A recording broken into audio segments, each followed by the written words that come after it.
Good morning. Hope everybody is doing well. We are in Mexico. We are at Minateland International Airport, and I've been kind of like doing like a couple of airports, and where I land, I take off from the next time I stream. So we are in Mexico, and I am using the scenery package Total Mexico from Jetstream FS. And good morning. How are you doing this morning? I am doing awesome, actually. I make sure I got it right. Good morning, Ralph. And so good. Looking forward to seeing you at FX Expo. I hope that is true. But I needed to get, I had some lawn work I needed to get done, and there was no way I was going to stream with lawn work. And so the girlfriend decided that she was going to stay and clean the house. And I'm like, there's no way I'm going to stream when she's cleaning the house. That won't work. And, but I knew today she was going to go to she's part of the DAR, and she, is, they, get donations for wreaths across America, and that's where she's at right now. So she'll be gone all day. So I got the house to myself. So, but like I said, we're in Mexico, and I'm gonna fly. I'm thinking we're gonna be under. We'll be under 3 hours. We'll probably be about 2 hours, 2.5 hours. So, and so we're in the reality expansion pack airplane, and the 172, and I made a couple of changes. I was playing around with the anti-aliasing slider, and we're in 12.1.0 beta 4, which just come out today. And what I was trying to do is I got one of my viewers said it looks like my nose is in the cockpit, and I'm like, I didn't think so, but when I looked at the bot, I went, yeah, I guess you can see it. You could believe that. So my goal is to try to push myself further away from the cockpit, to go, closer. So when I turn my head, I'm looking out this window here, and I think I've got that done. Problem is, I'm using the G1000.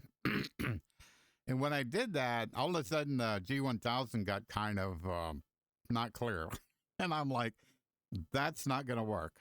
So I was running anti-aliasing at least 2, maybe 1 notch up, and I went, if I turn that up anymore, the frames are going to just tank. It won't work. So I said, well, let me try a different approach. So I turned anti-aliasing to none. So let's get over here. Graphics. So I turned anti-aliasing to none. So what I did is then I says, I was running the my Bigscreen Beyond at about 2,500 per side.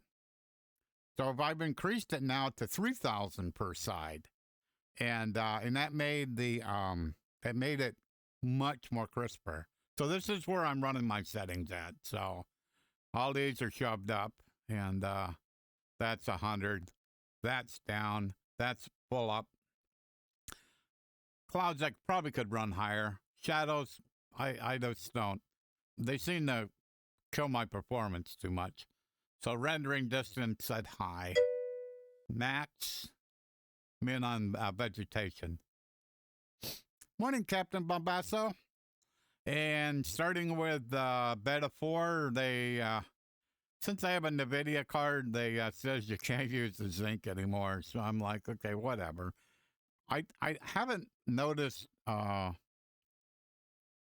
thought I was seeing some performance increase with it, but I can't say that I've actually experienced that this morning. So, alrighty, so we're done here. Resume. So we look at what I'm rendering. So So for Steam VR, I'm running right at 100%. So I think that's around 3,500.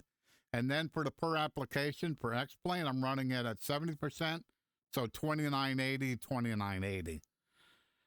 So that's kind of what I'm doing. And as you can see, I'm fine. I mean, you know, I got some good greens here. CPU's in the green. So I'm all good. I mean, I don't see any problems. I don't think I'm experiencing any stutters. So, I guess we probably need to get an airplane started. Oh, no, I'm using Total Mexico. So, from Jetstream FS. And really, really, really happy with it. So, and I'm also running X World America. So there was a problem with it that we had to do a patch to it to make it work. But I'm running both of those. So, and as you can look around, I mean, you can see like outside of the airport, you can see the houses and stuff. So, no, not yet, not yet. I'm waiting for you to figure it out for me. but, Iceman from Jetstream FS. The tiles that are built right now for this, because it's an ortho for XP thing is what he's done here. But the tiles were done with 1.3, and so, but he is. I think he said he was 80% done with all the coastlines in Mexico. So once he gets them all done, then he's got them done with 1.4. And so when he gets them all done, then basically when you look at the installer, it'll be not green but amber. You just click on it, you update it, and then it'll be 1.40 stuff. So I'm looking forward to that. Okie dokie. Put them in a little bit. I think I'm smart enough to know how to start this thing. Let's see. Turn on the fuel pump. Give me some fuel flow. Yeah, looks good. Pump off. See if we can get her to start.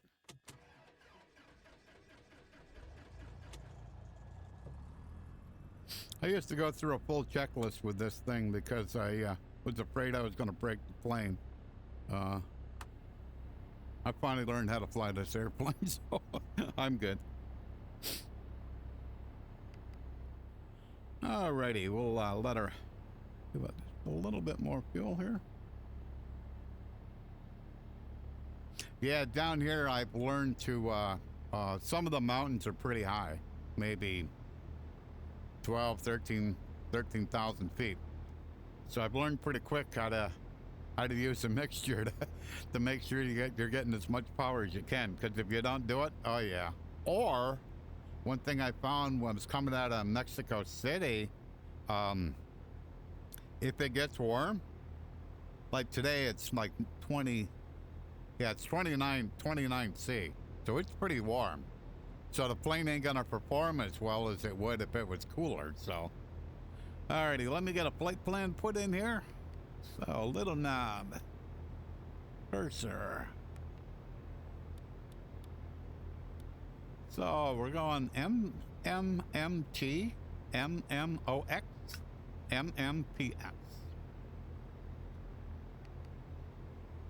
Okay.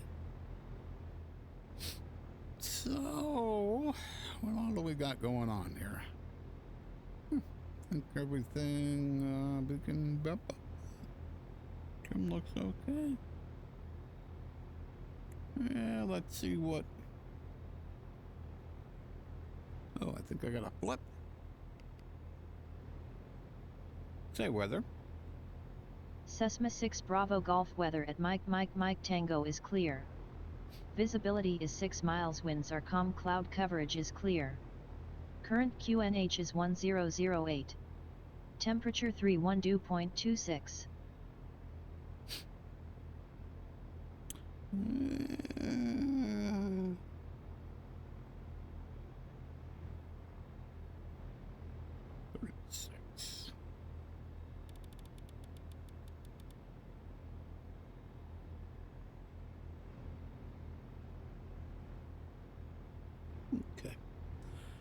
Yeah, something that Iceman was talking about is like on the ATIS.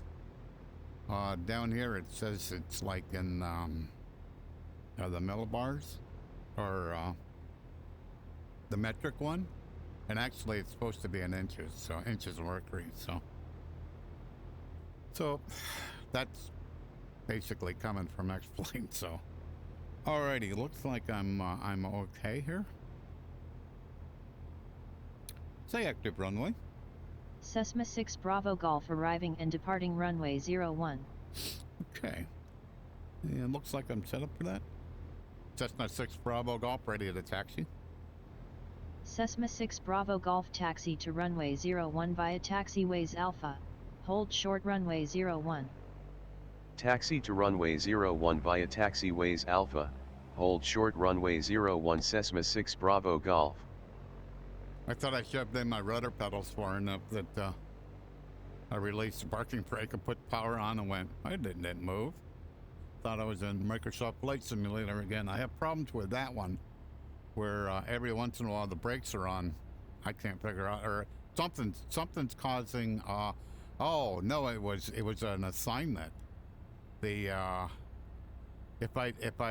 when I had it set up for default, there's a brake assignment on one of the VR controllers, and because of that, yes. Where are you?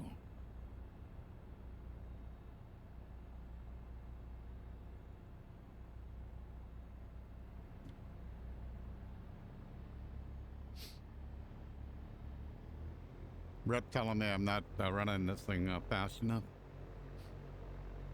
Well, not that fast, Bill. 1,000's good enough. 800 is not. Yeah, it'll probably be okay. 930, 920, like 50. Yeah, I'd be interested in a link.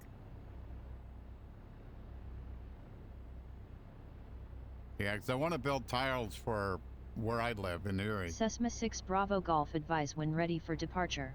And Wilco Cessna 6 Bravo Golf.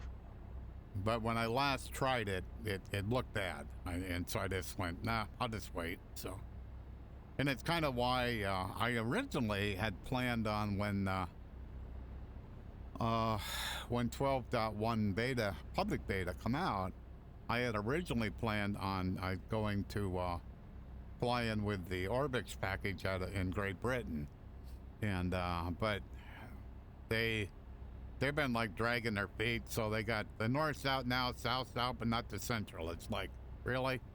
And so then I sounds good. So I stumbled into I seen Iceman was posting some pics of shores that looked really, really nice, and I'm like, what the heck's he doing that? You know, so but I didn't realize that Total Mexico was his at the time, and I also didn't realize that I actually talked to him up at the Laminar Research Summit up in Montreal. I didn't realize I actually chatted with a lot of developers, and I apologize that I basically forgot that we actually chatted for. Sounds like we chatted for quite a bit. So, so when I found out that was true, I went, oh, cool. So then I went ahead and bought Total Mexico and played around with it a little bit when I was on the alpha, and I kind of went, oh, this is neat. This is neat. So, alrighty, let's stop here. Get some lights on.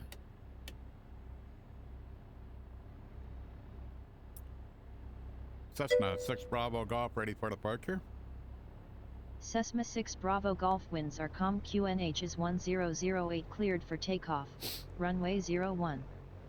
Cleared no for takeoff. No doubt. 01 Cessna 6 Bravo Golf. But there was like, I mean, there was like so many. There was people that I absolutely knew from before, you know. But there were so many other people that I had never ever met before, and didn't may have knew what they did, but never met him in person. So like the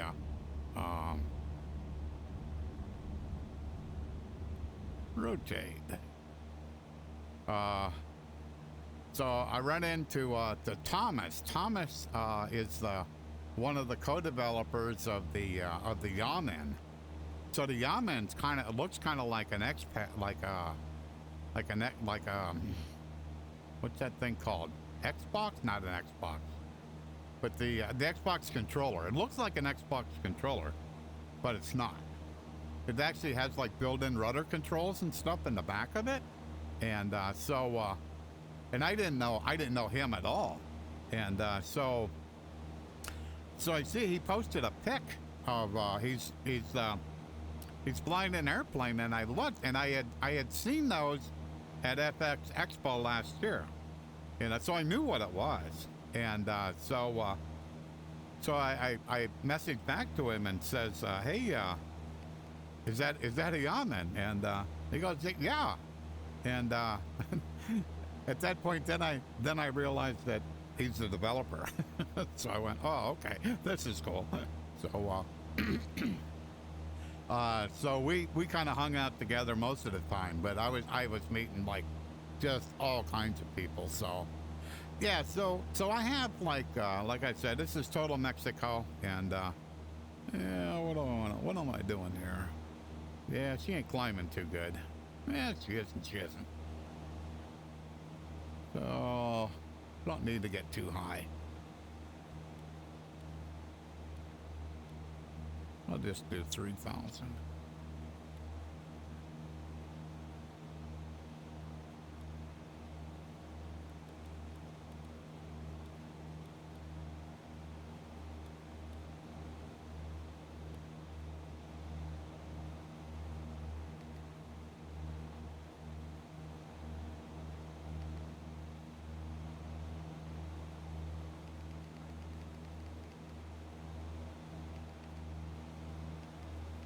I'll figure this plane out.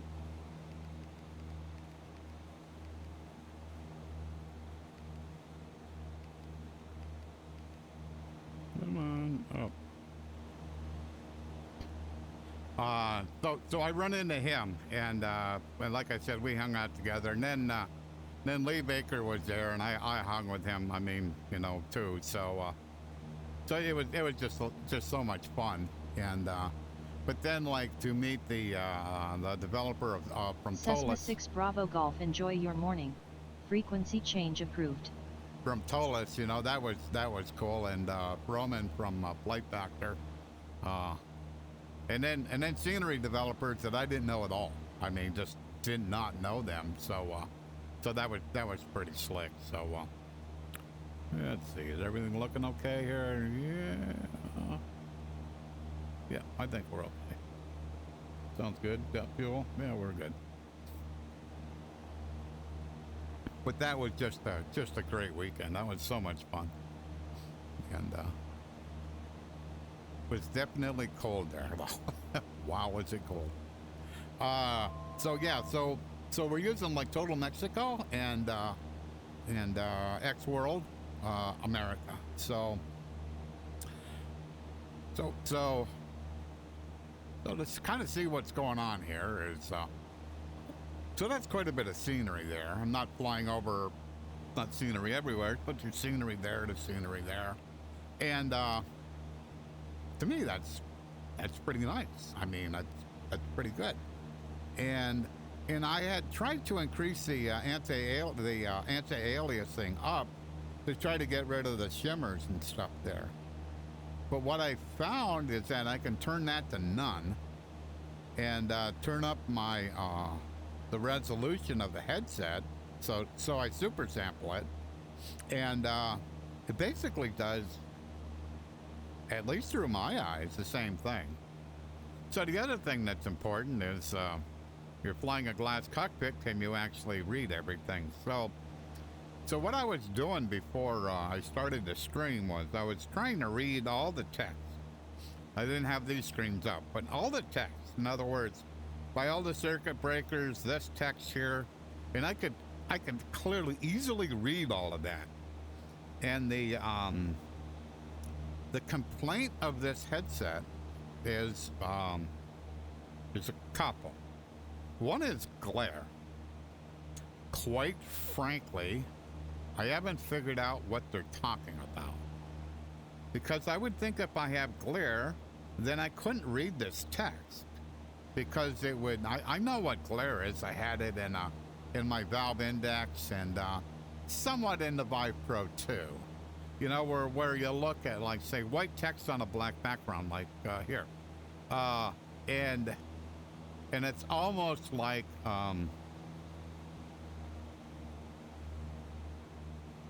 it's almost like it has a 3D effect, you know, and which makes it not clear.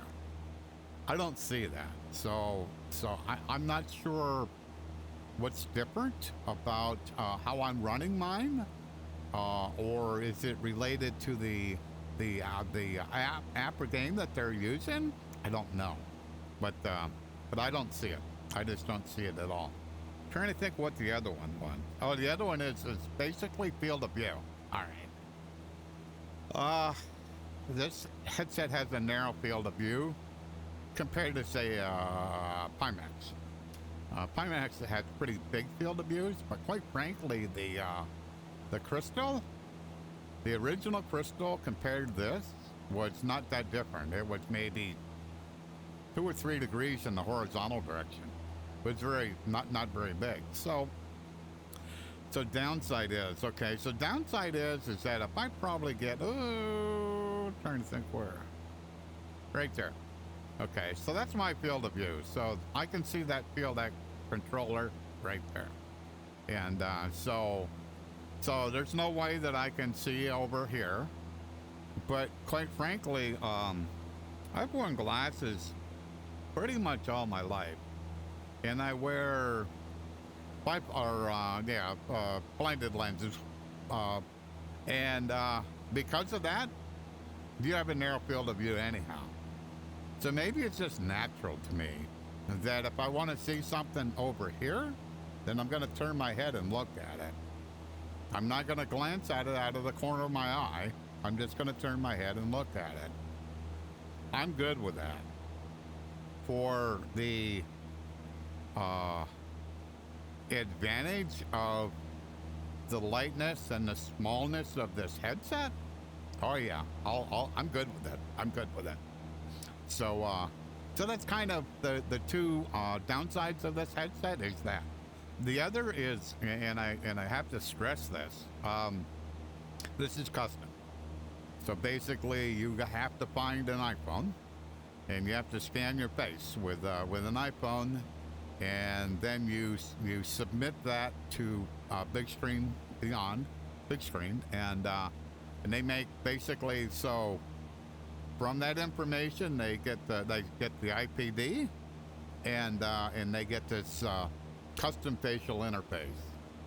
So the custom facial interface basically blocks all light.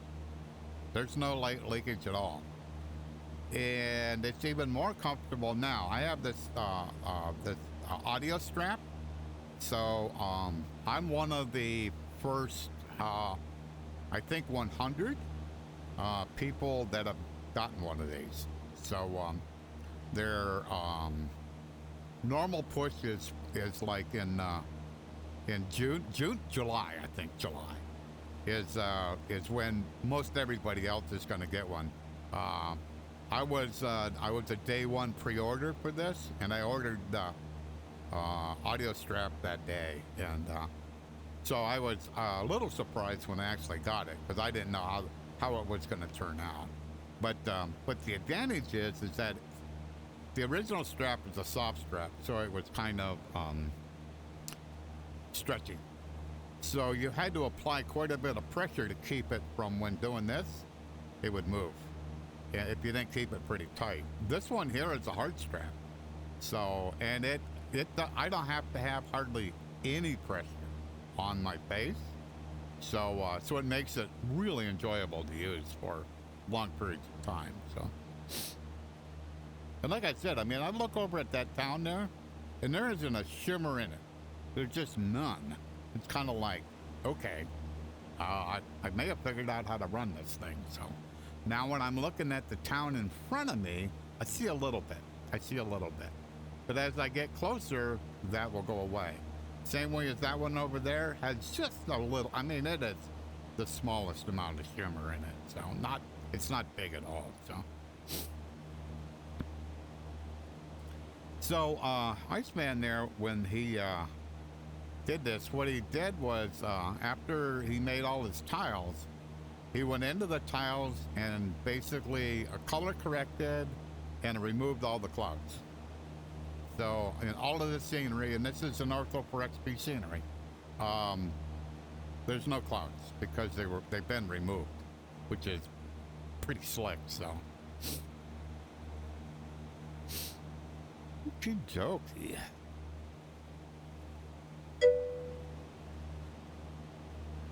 Yeah, I think he said it took him quite a few months to do that. I didn't realize how big Mexico was. You know, 'cause like I said, I was going to fly in Great Britain. And so I found a place where I could look at the difference between Great Britain and Mexico. Yeah, you could put 3 or 4 Great Britons in Mexico. I went, okay, that's cool. There's going to be a lot of places to fly. And knowing that he's going to update the shorelines and stuff, they'll look way better. They'll look way better when he gets done. I went, oh yeah. So until I go to Flight Sim Expo, this is where I'm going to be spending my time. So,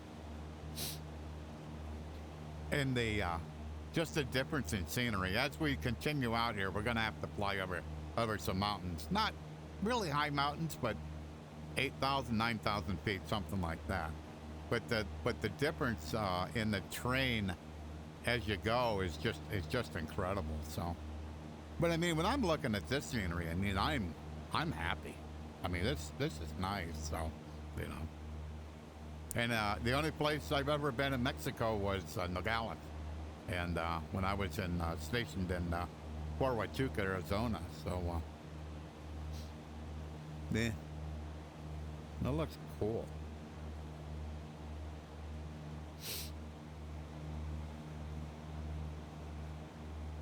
So all in all, Bill's a pretty happy camper right now.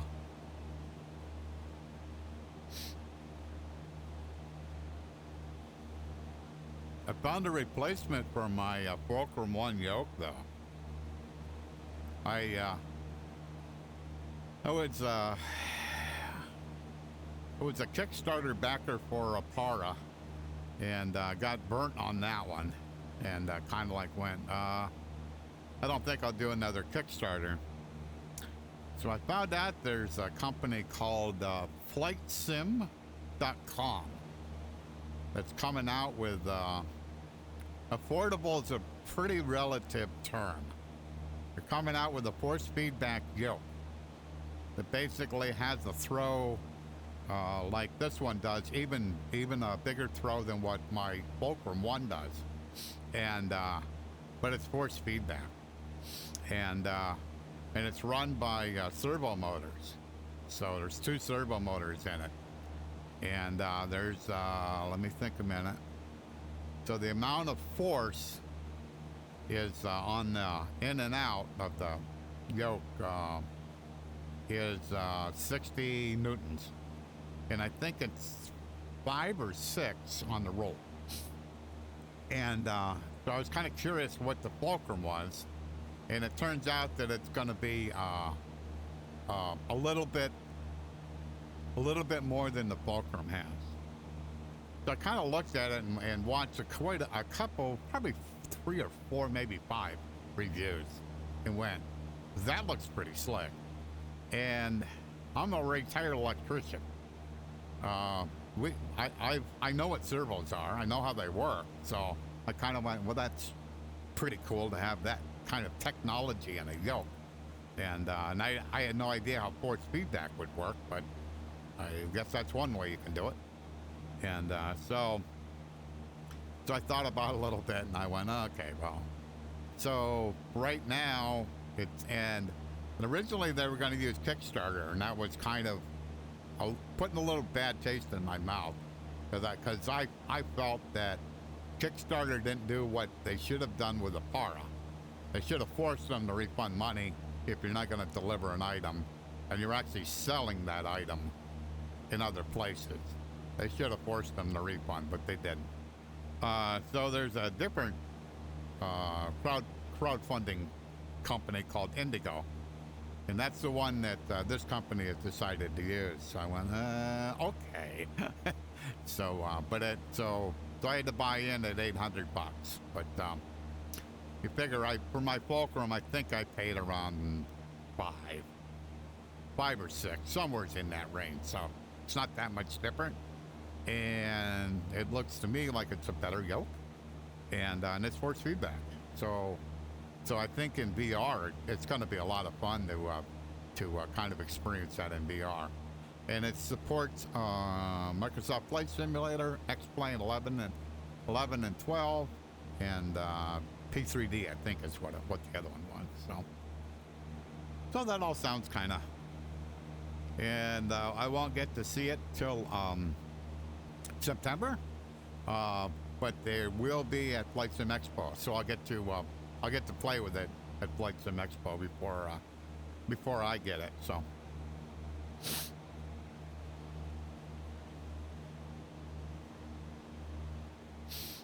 Cool, we got some mountains coming. That's why I turned the terrain on, so I know what I got to be doing here. So how far we got to go? Okay, we got 112 miles to go,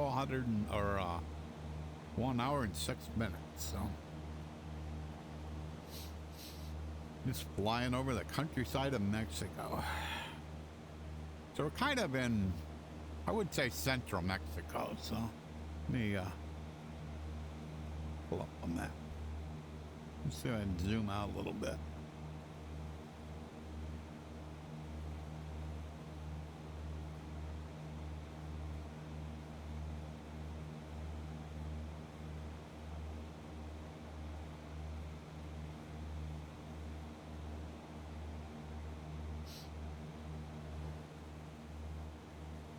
So I think that's the Gulf of Mexico, if I remember correctly. So basically, we're gonna fly here. So needless to say, we're gonna fly over some mountains. And Iceman has done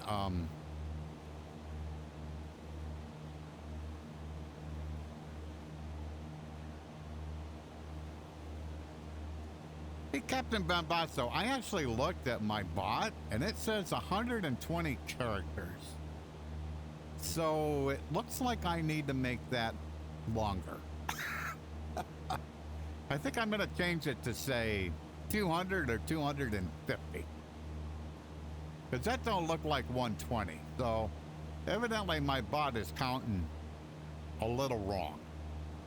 So I think I'm going to change that to like like maybe 200, 250.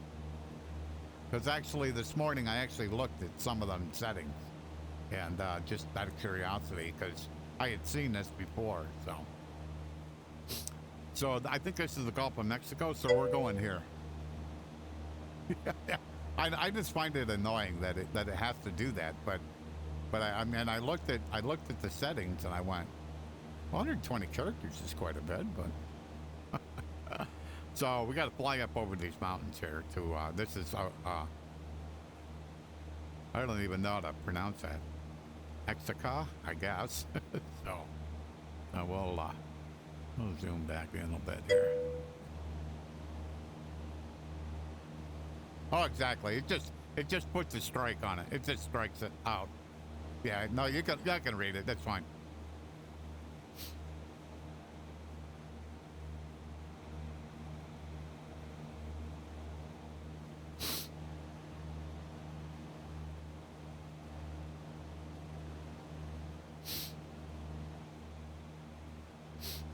So the towns are pretty spread out through here. So.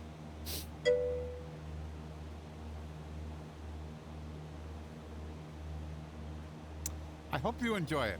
I know I do immensely, and I've also tried to not sugarcoat anything. You know, if there's a problem, I will let you know. And like I said, when I first got my first one, I screwed up.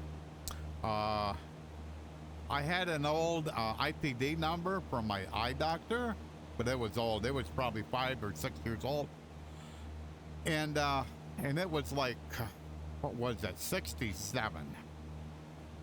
So the when I did the face scan, it gave me a 65. So I went, okay, well, I'll get a 66. I'll go in the middle of that. And that was wrong. I ended up getting, so I received the 66.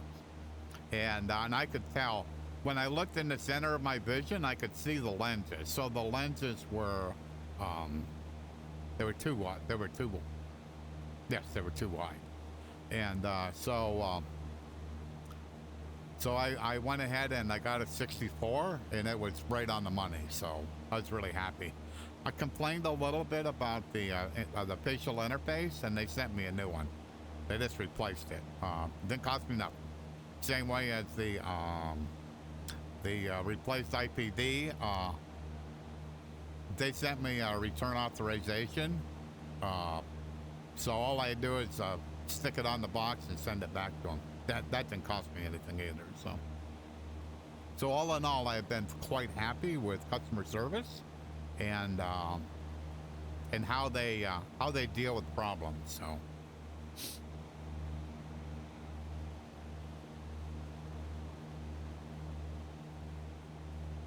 And it's kind of funny because there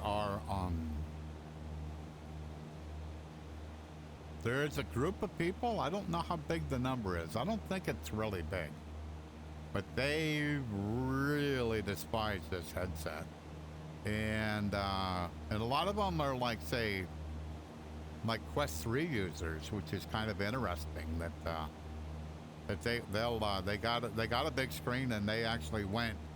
Either they went back to a Quest 3 or they bought a Quest 3 to replace it. So it's kind of interesting. So, but there is quite a few. Yeah, I don't know. I don't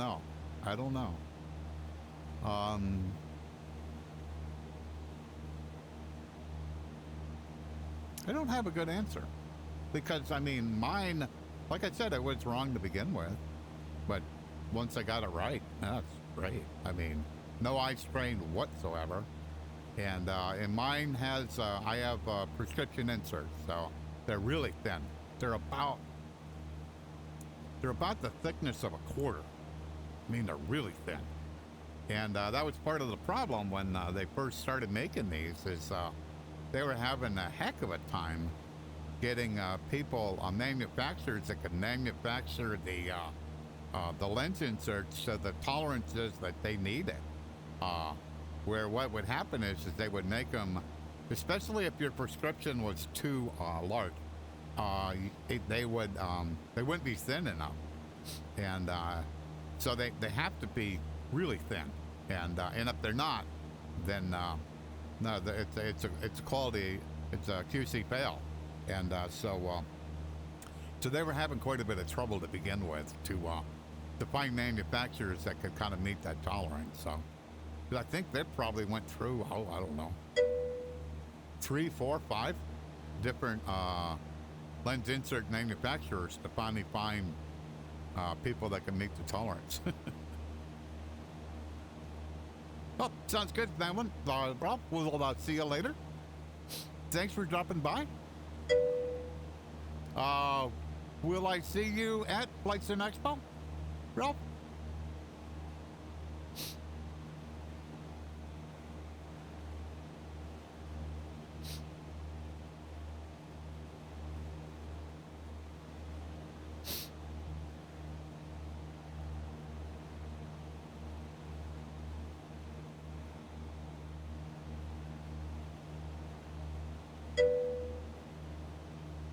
Okay. Yeah, I know it seemed like your work was getting pretty busy, so, but, okay, let me know. Yeah, I know, Mark, from X Camera, I don't think he's gonna make it, you know? he's got the same thing going on, kind of. Other life responsibilities, so.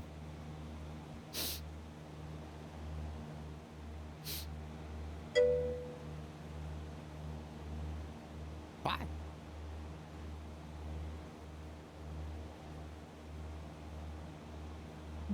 Okay.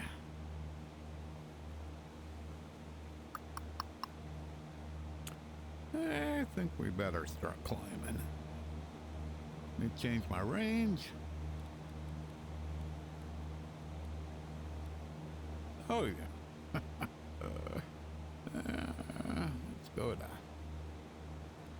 Let's go to 7.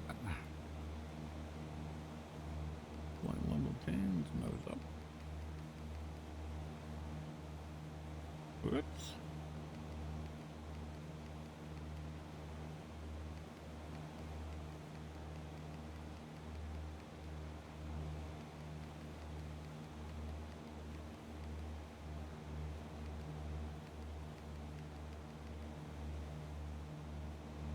So easy to let your controller drift. So when it drifts over, you click on the VS.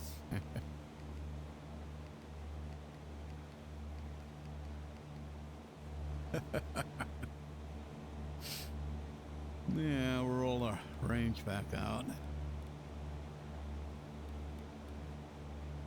Come on.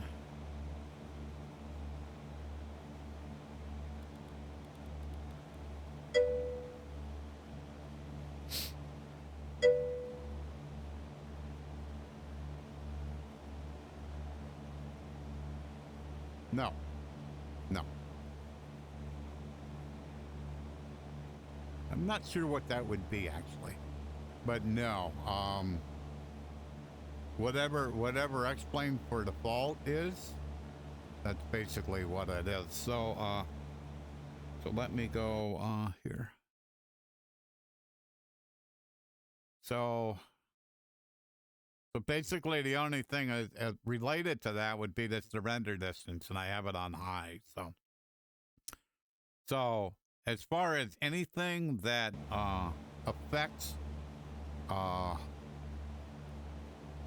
you know, there are some plugins, some Lua script plugins that did like would reduce the haze and fog and that kind of stuff. And I don't use any of that. I just don't. Whatever X-Plane gives me. And so part of what's going on, I guess, is one is that there's just naturally some haze. And also that now we have bloom. So bloom kind of, in some respects, has a similar effect, you know, where it tends to kind of affect how you see. So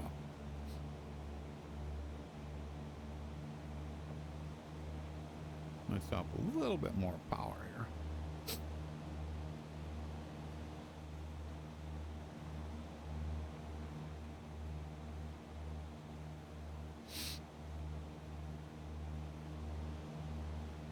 When I get high enough here, I'll pull the mixture back a little bit to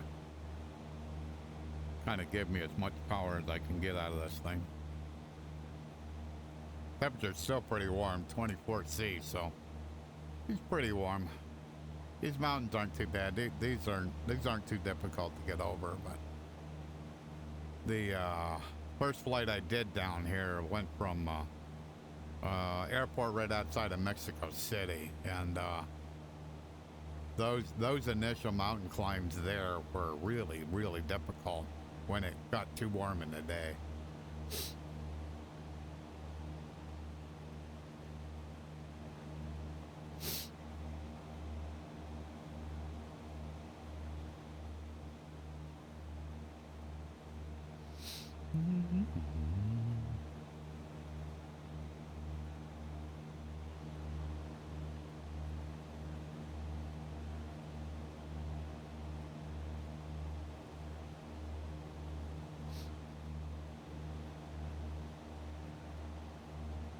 Yeah, so as far as scenery, I use so Total Mexico here, X World, and I have the forest part of X World disabled, And then I'm using Global Forest version 2. I'm using that. So that's kind of my scenery mix that I'm using. So, and it does allow the trees and stuff to look quite good. I'm kind of happy with what I'm seeing. So, yeah. Because I'm using Global Forest, yeah, I disabled a Simhaven Forest, yes.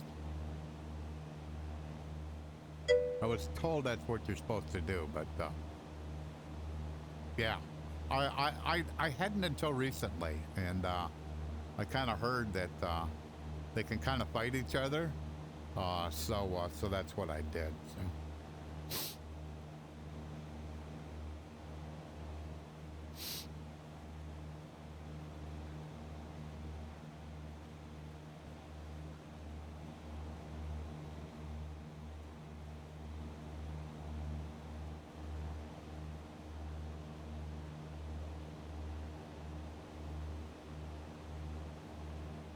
Yeah, so basically, even from when I left the airport, this is all pretty much the same.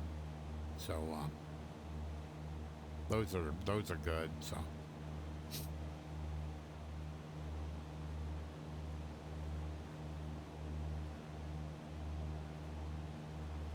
So one thing I've been kind of playing with in VR side of things is Ben contacted me about a couple of planes that have VFBs in it.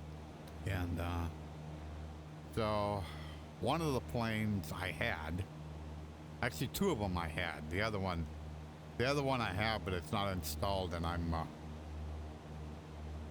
not in the mood to go through the effort of installing it. So,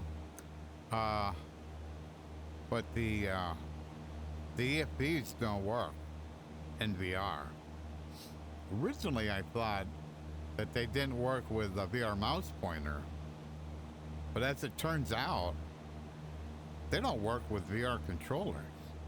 I think I've checked, man, I'm probably up to 8 or 9 planes that I've checked, and the EFBs don't work. I mean, in VR, they don't work at all. I mean, so it's bizarre. I mean, I've heard some talk, but as bad as it is, I would have thought it would have been a bit more vocal, and because I've tried every Aerobats plane I have, and I have 4 of them. No, the EFBs don't work, and what else did I try? The Thranda Porter? That doesn't, or is it Porter or Pilatus? Porter, it's Porter, I think. That doesn't work. I tried the Honda Jet. That doesn't work. That one, the plane doesn't even attest to being VR. So that's different. The Tolus now they with some changes that X-Plane made, the Tolus EFB part of it works, but the Avatab part of it doesn't. You know, or it works with VR controllers, but if you use a VR mouse cursor, then that part it doesn't work. I mean, so the Avatab part doesn't work. So it's really crazy. But quite frankly, when I look at these EFBs, I mean, they're like tiny. I mean, it's like maybe a third of this screen in front of me is how big the EFBs are, and I'm like,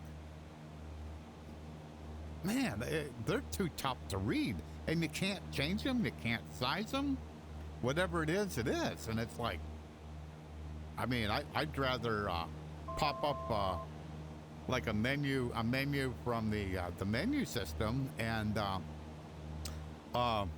then like say this. So if I want this bigger, I make it bigger. But the way the EFBs are, you can't. They're fixed. I'm kind of like, I don't see where that's a good idea. Yeah. One works in with VR mouse cursor and with the VR controllers, and that's a Zebo. It's the only one. The only one that I've found so far. I'm like, that's just nuts, you know.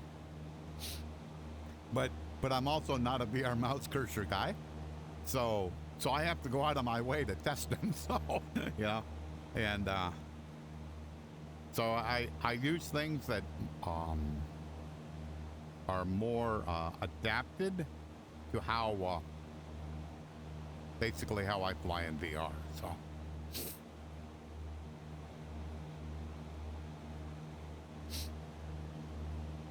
No.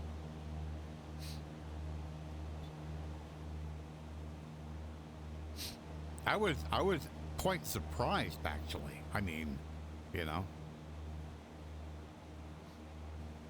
But whenever I had looked at them, I always thought they were like, wow, why do they got to be that small in VR? And I don't know what controls the size. I mean, I know you can't change it, but what controls the size, and why did you pick on that size? I mean, so it's kind of like having a 6-inch iPad. It's kind of like, would you bring a 6-inch iPad into your cockpit? Probably not. At least an 8 or a 10 or maybe a 12.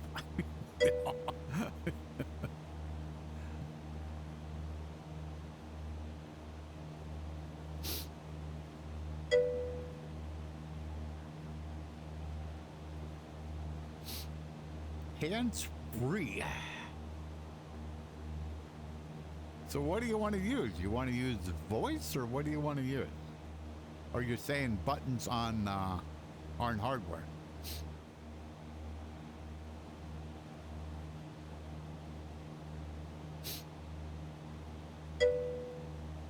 Okay. And do you have physical hardware that okay. You have physical hardware that you can turn knobs with? Is that true? Okay. Okay. And I can understand that. I fully can understand that. I'm kind of on the opposite end of that, but I understand that.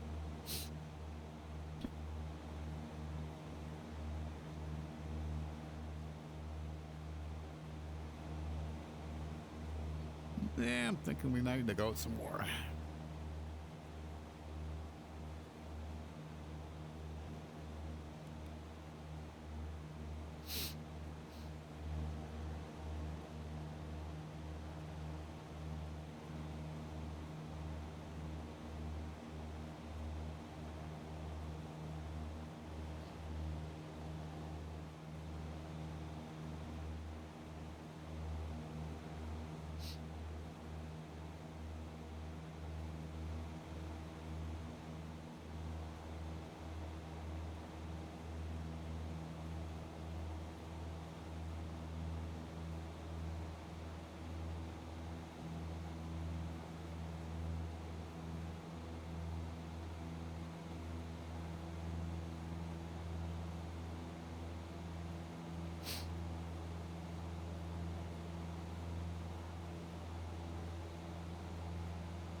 So we finally got high enough where I pulled the mixture back just a little bit and probably gained 150 RPM. So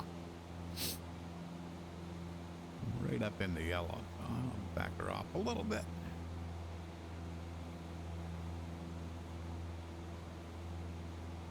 Want to kind of keep it in the green.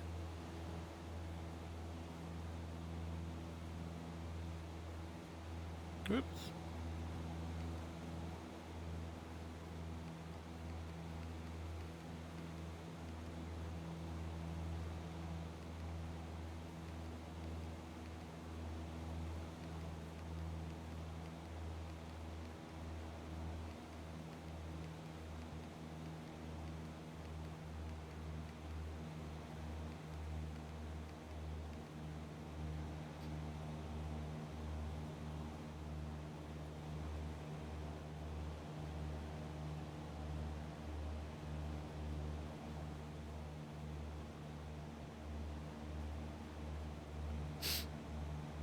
Certainly got some haze today.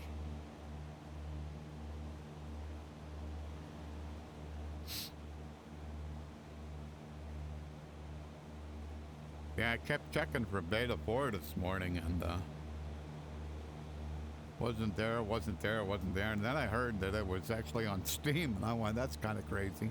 Normally Steam follows the laminar version, and so I just kept checking, and all of a sudden, oh, okay. All right, I think I seen a post someplace, and it says it's live. So I went, okay. But I wanted to at least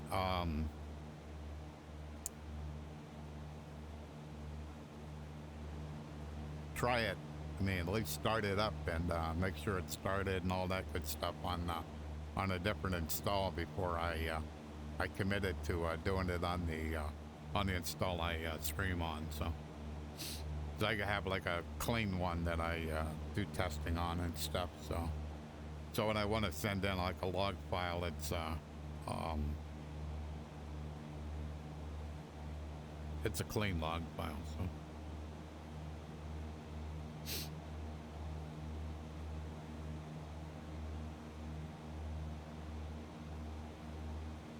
well, looks like that's about what we're gonna get.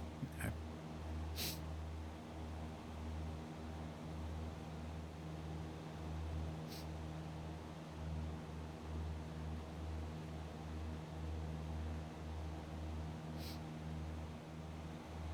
So all the height maps and stuff are done differently. So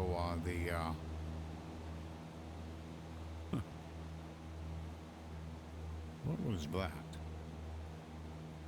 that? Must have been an updraft. All of a sudden, the nose of the plane climbs up, and I'm like, I'm looking at my gauges. I'm like, what was that? Had to be like an updraft or something. Kind of crazy. And so all of the how the train looks, it's all has much more detail. So that was kind of crazy.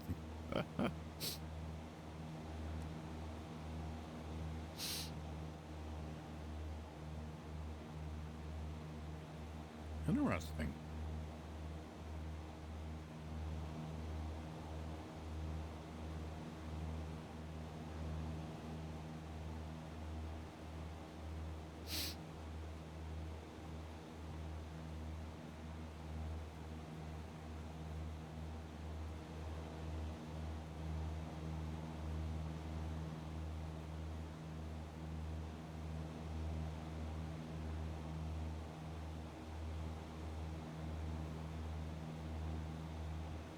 Making sure I don't see anything too crazy going on. Oil pressure looks good. Fuel flow's fine. Tap's okay. Like 195, so it's okay.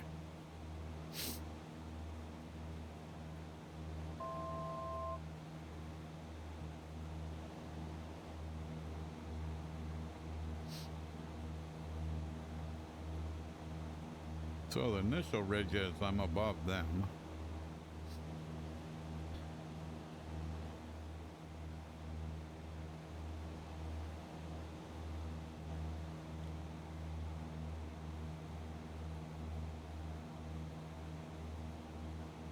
So the next airport's at about 5,000 feet.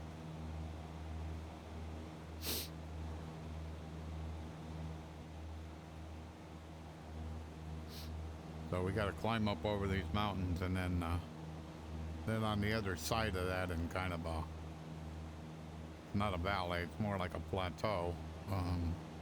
That's where this next airport is.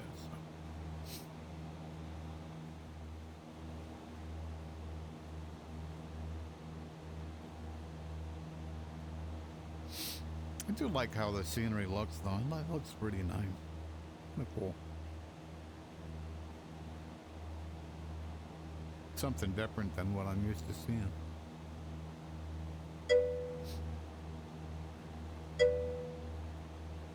Yeah.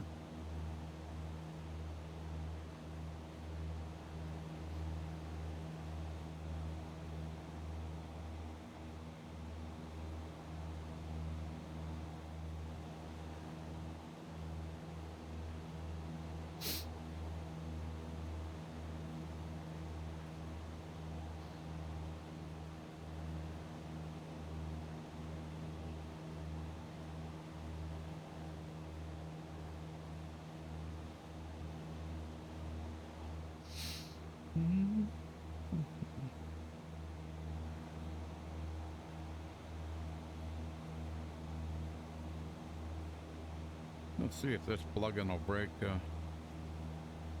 my plywood Lua.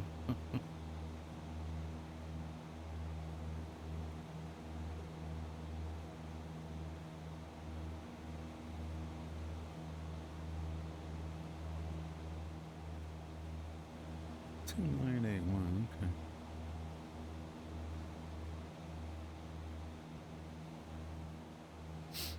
I have a plywood Lua script that allows me to basically it looks at the data refs that are the weather data refs, and then it basically creates my own local METAR, and so it helps me when I'm like climbing mountains to make sure that that my altimeter setting isn't too far off. So it says locally right here it's 2981, and I'm at 2977, so I'm not too far off. So I'm not too worried about if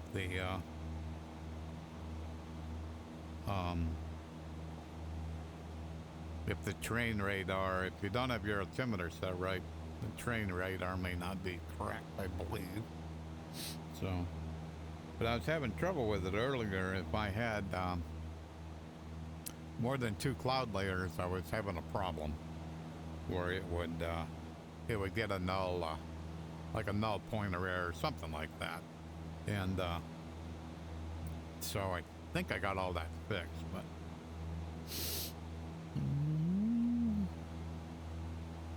so far it looks like I'm okay.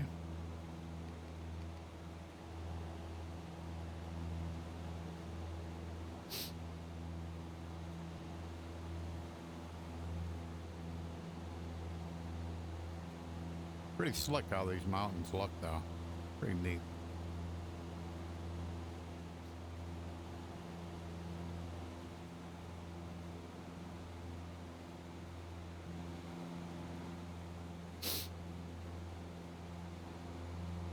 I'm thinking the ones on the other side there may be able to climb across these, but I think the next ones may not.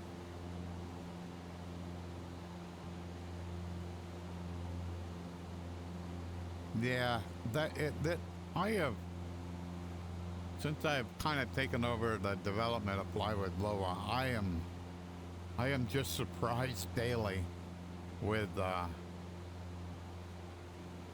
what people can come up with to use it for. It's just incredible that just all kinds of things. And I mean,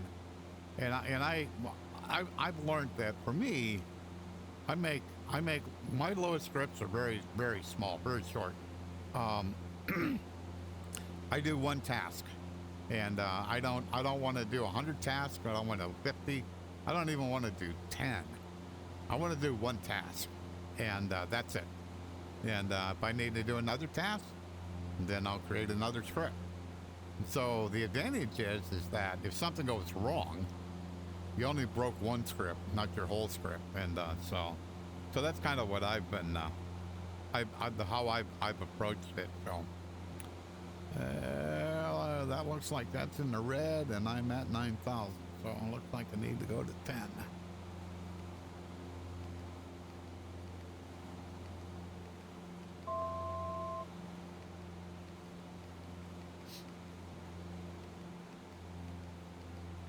See if I can get the airspeed down, or the RPM down. Probably should. Oh yeah, I guess you got out of yellow.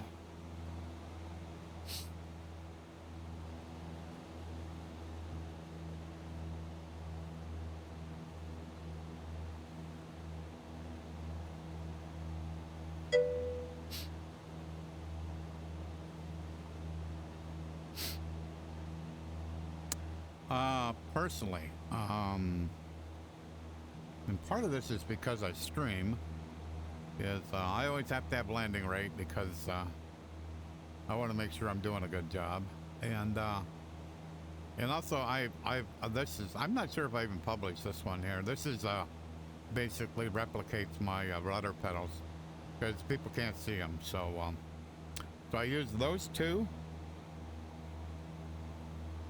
I have this one. So basically I can control all my sound from VR.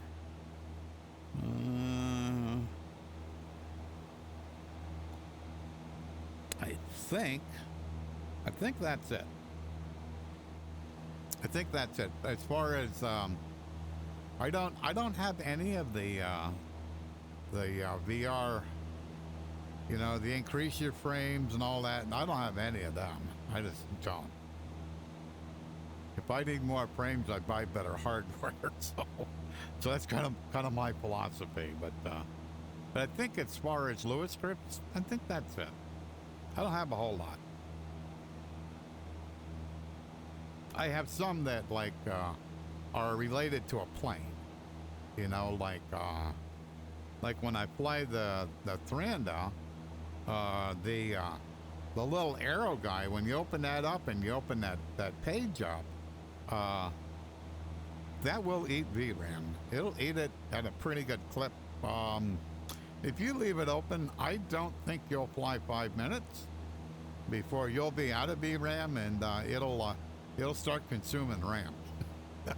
It will eat it fast. And I've contacted them and told them about it, and I haven't seen it fixed yet. So, so I basically wrote a Fly with Lewis script to kind of replicate it, and where I can set like the livery and, you know, passengers and that kind of stuff. I just wrote a Lewis script to replicate it because it worked so poorly. So, well, looks like I got no red in front of me. So, and what I do have is disappearing. So, yeah. Yeah, these mountains just look so cool.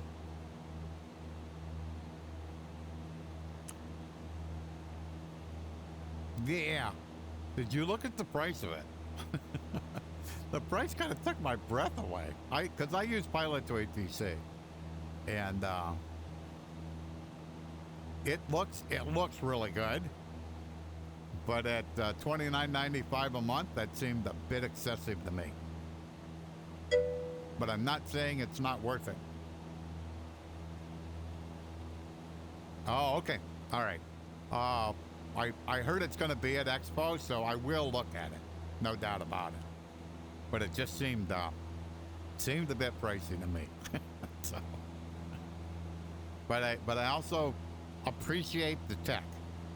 You know, that tech isn't necessarily cheap, and you probably have to get some volume to try to reduce the price. So that may be related. So.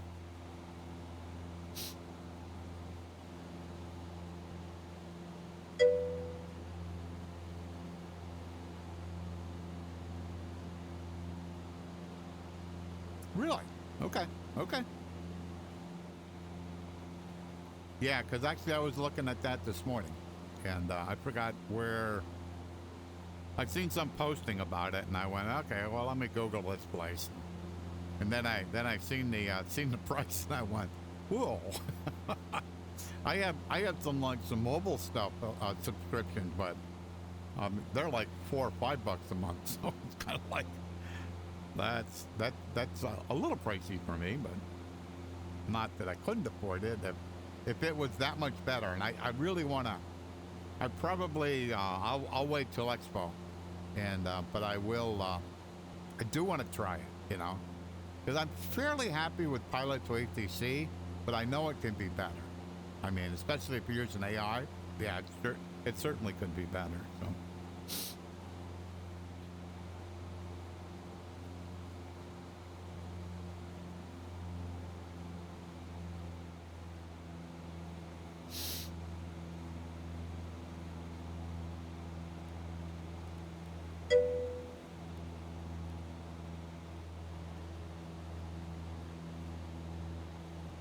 Yeah, I did see that part of it. I did see that.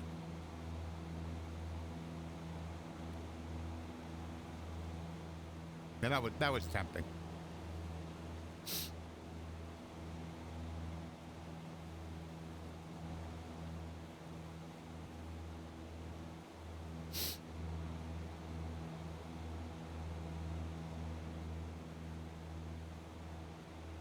So when I look at these mountains out in front of me, I'm 45 miles away from the airport, so it certainly looks like I've got to get over those 4 mountains.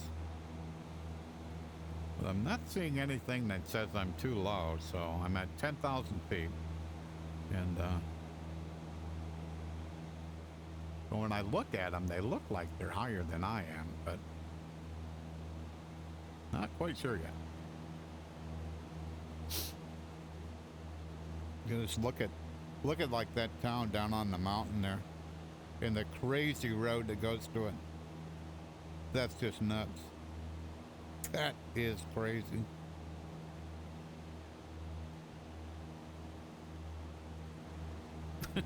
Wow.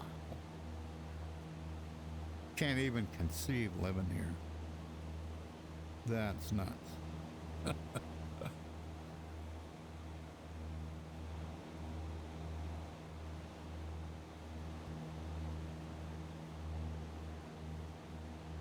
Everything looks really good. I mean, when you look at the trees and stuff, yeah, really. My goodness. Looks like there's a lot of trees, though, so maybe even if you went off the road, you wouldn't go for them. I don't know.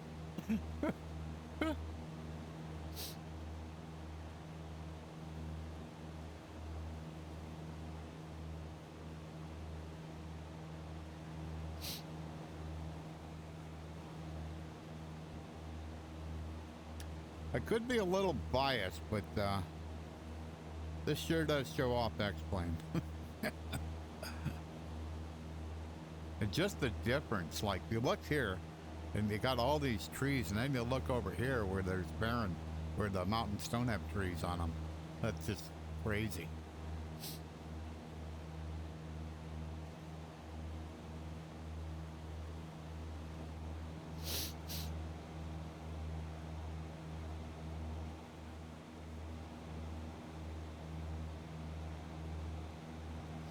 So I see there's a little red mark to my right, or to my left. So it looks like where we climb up through here, we're gonna have a mountaintop that's 21, oh, 13, 16, 30, 16. I need to change this.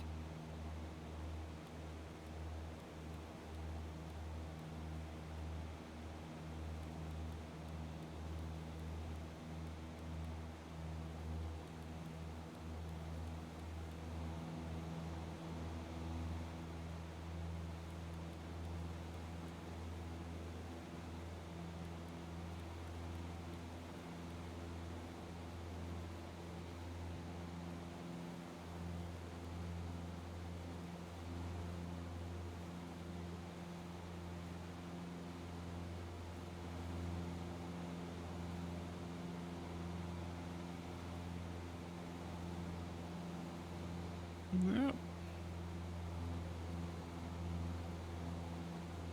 Like we need to get higher. Well, let's go 11.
Would appear like if I lost my engine about now, it would be a bit entertaining to find a place to land.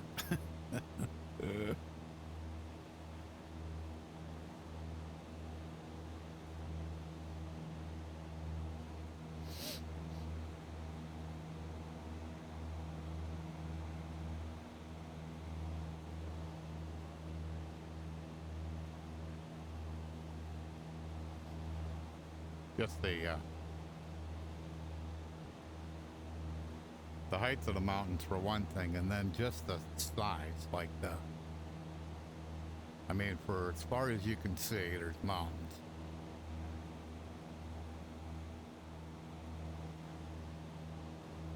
And like off to the left there, there's one that's even higher than the rest. It's incredible.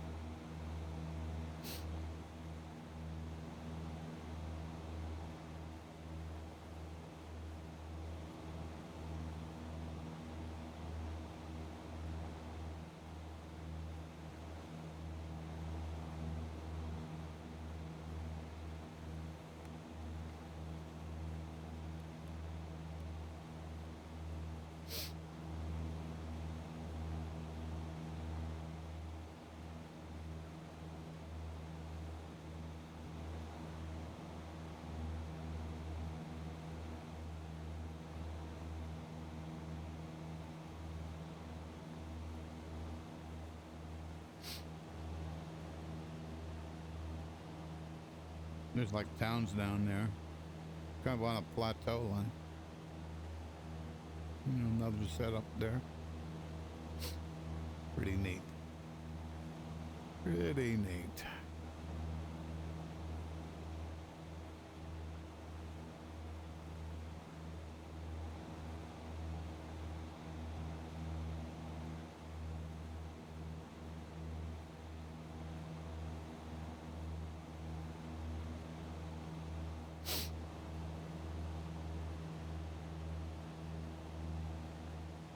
Just all the roads through here are just bizarre.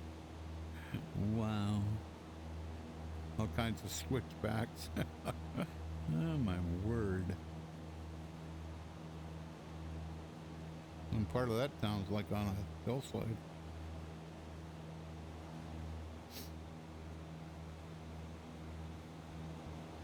Kind of looks like I'll clear it. I'll have to see as I get closer.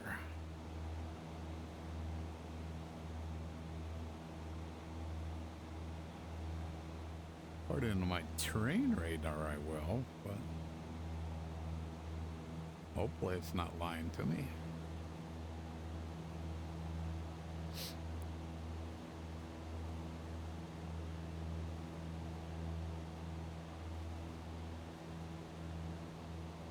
Part of the fun of doing these kind of flights is like just climbing up over the terrain is it's just part of the challenge, just managing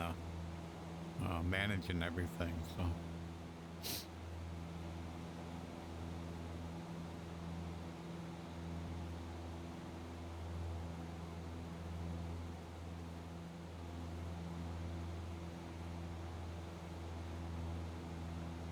because especially using the rep airplane, if I don't manage the engine, it'll die. I've done it before. So I usually like normally I'm not running anywhere near that kind of RPM on the engine, and but up through here there's kind of like no choice. Yeah, if you want to get up through here, you're gonna have to do something like this. So.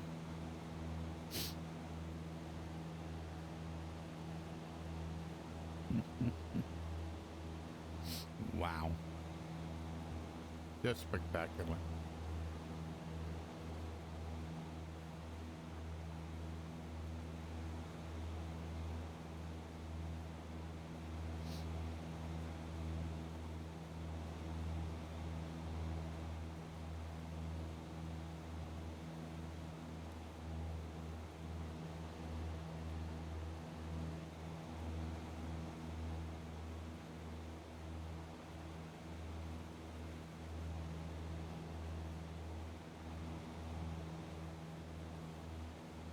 think this ridge, maybe there's one more past that, but yeah, we're 25 miles out from the airport, so.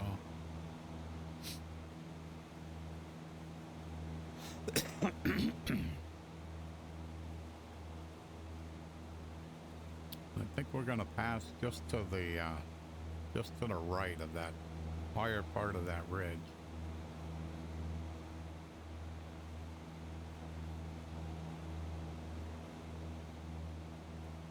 So I'm at 11,000 even right now.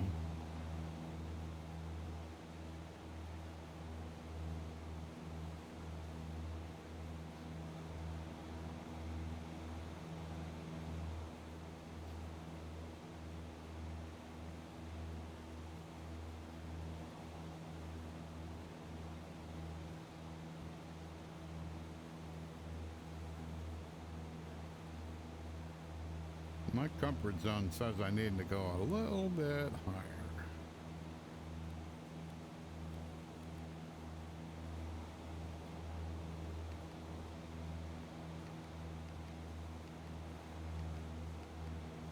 I probably don't, because normally it's an optical illusion.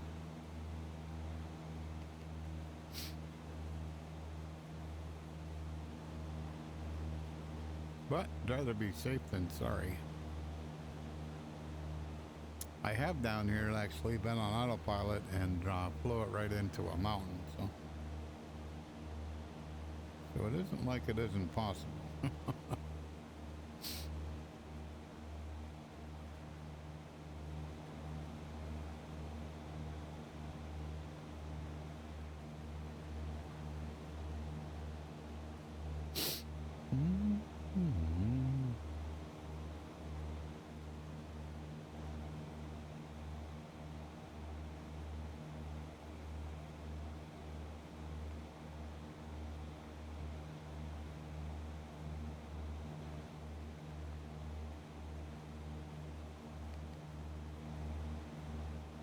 Say weather. Cessna 6 Bravo Golf weather at Mike Oscar X-ray is clear. Visibility is 7 miles, winds are 116 at 3 knots, cloud coverage is clear. Current QNH is 1021. Temperature 27 dew.17.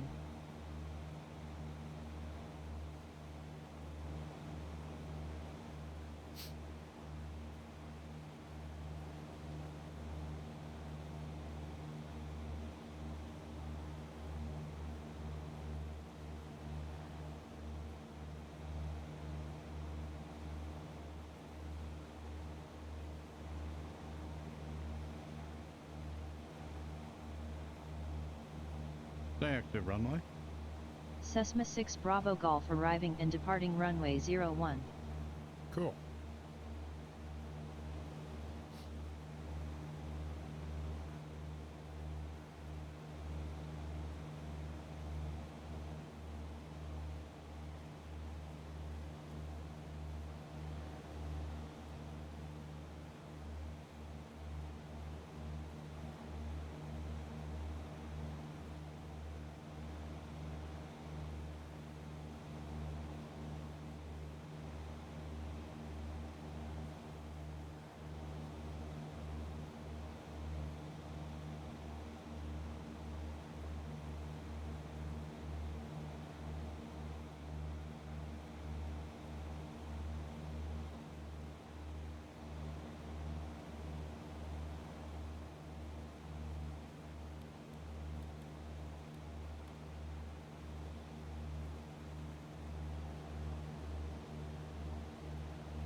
Alrighty, take it off an autopilot.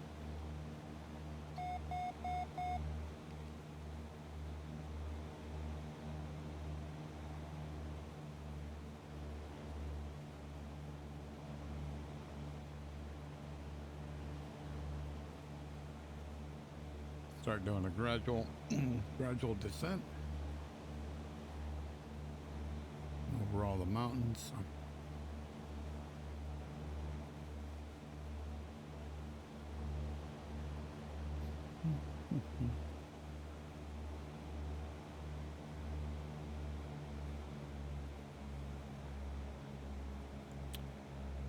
So import's 5,000, so you probably want to be leveled at 7,000 until I can see the airport.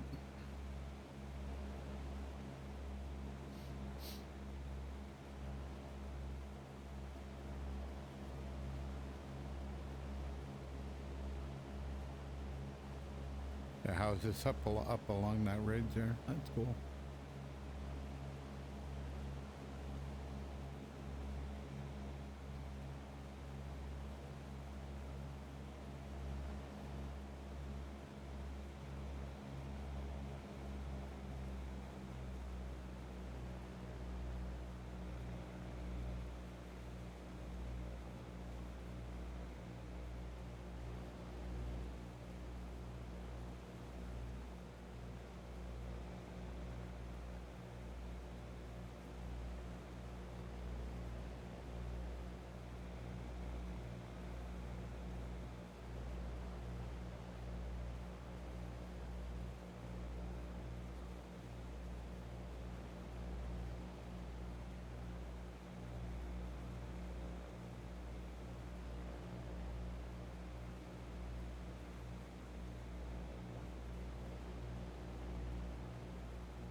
So the runway's 10 miles from us, so.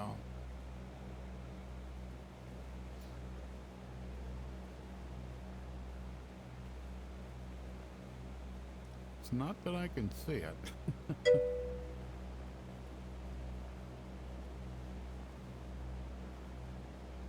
Oh, cool.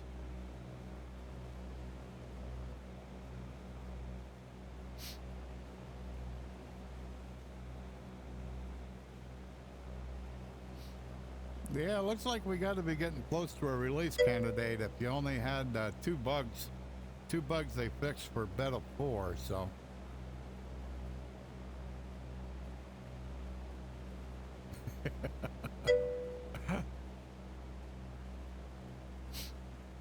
That's normally how I judge them is if the number of bugs fixed decreases, then you got to be getting close.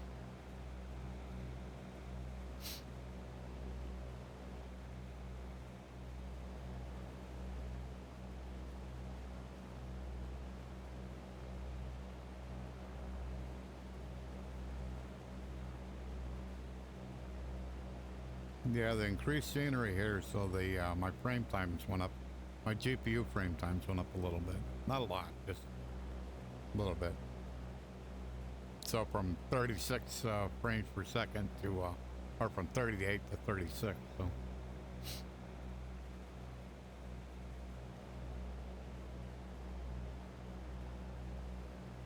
Nothing to complain about.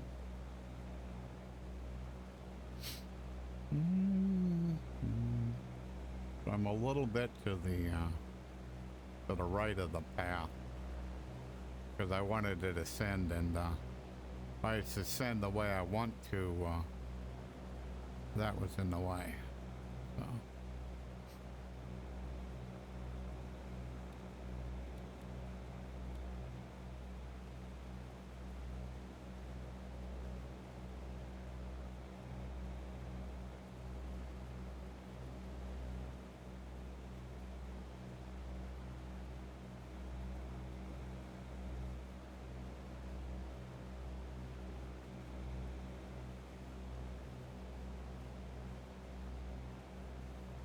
I think it's right there. Yep.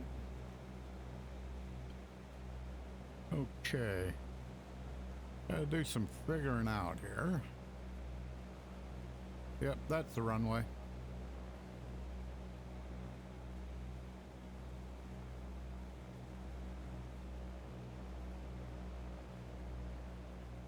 Oh, if I turn like this, where are we going? Okay, cool. Alrighty. So I gotta get over here on the other side of this runway.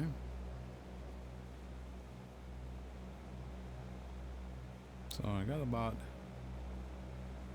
2,000 RPM.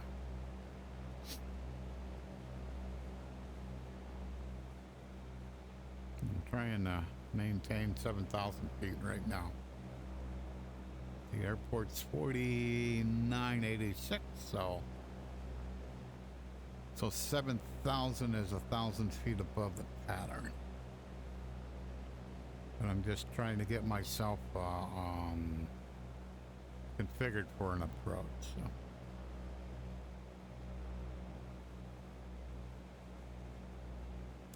And I'm on one, so the heading bug is going that way, so when I get past this airport, this bug should go to the bottom. And I'm doing like a really slow descent, like about 150 feet per minute descent. And I will do more as I turn towards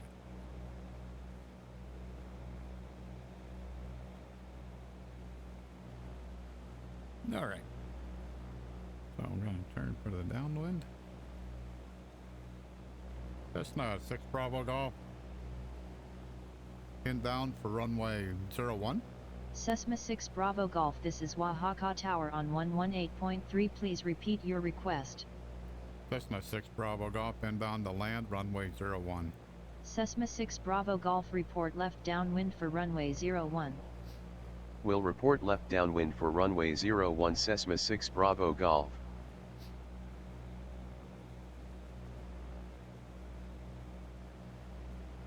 I put the mixture in full rich so that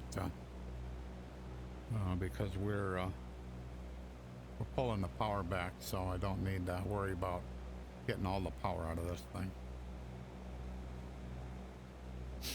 Okay. So heading bug is on the bottom where it belongs.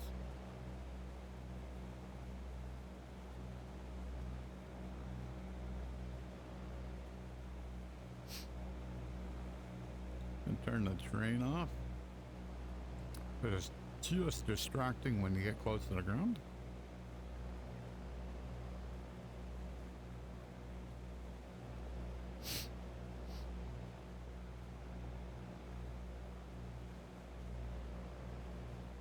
That's not a 6 Bravo Golf, downwind runway 01.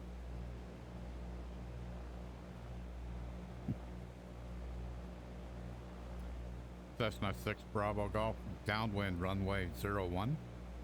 Cessna 6 Bravo Golf QNH is 1021, call turning final for runway 01. Cessna 6 Bravo Golf, request touch and go. Cessna 6 Bravo Golf, winds are 116 at 3 knots, cleared for the option runway 01. Cleared touch and go runway 01 Cessna 6 Bravo Golf.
Cessna 6 Bravo Golf turning final.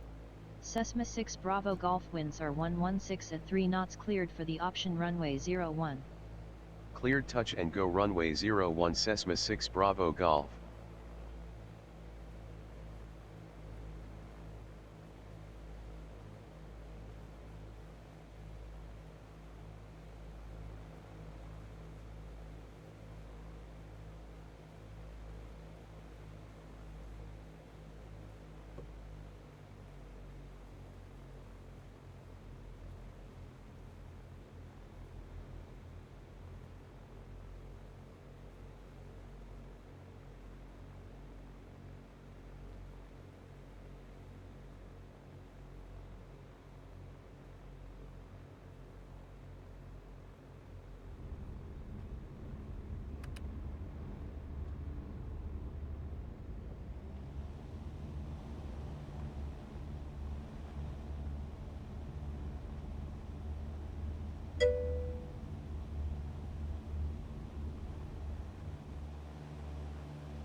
Approaches matter. And if your approach speed is like 80 or 85 when you're coming across the numbers, it's a little hard to recover. Unless you want to wait all the way down the runway. But if your approach speed is 70, 65, then you'll be okay.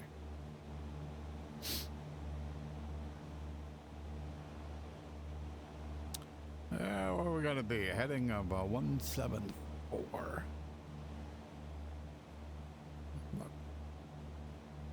Yeah, we'll go this way. Yeah, that'll be okay. I gotta get turned before this hill.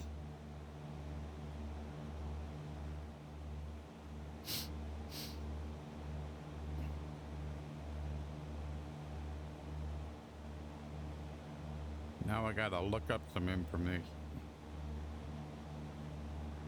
There's a phrase I have to use to cancel that landing request. Because if I don't, then when I get to the next airport, it's going to give me permission to land at this airport. I'm like, really? Alrighty.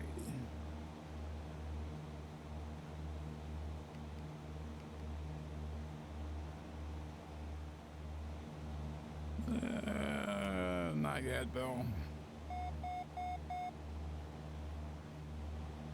I don't want to go back over to the airport. I'll go out a little bit.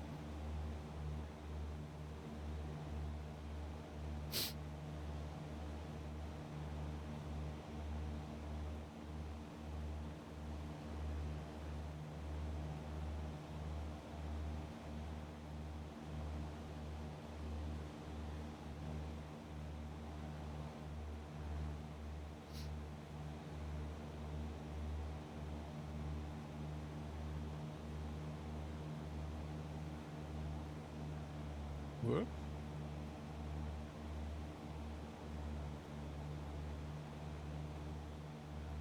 Okay, looks like that's what we're gonna get. All right. Should be okay now.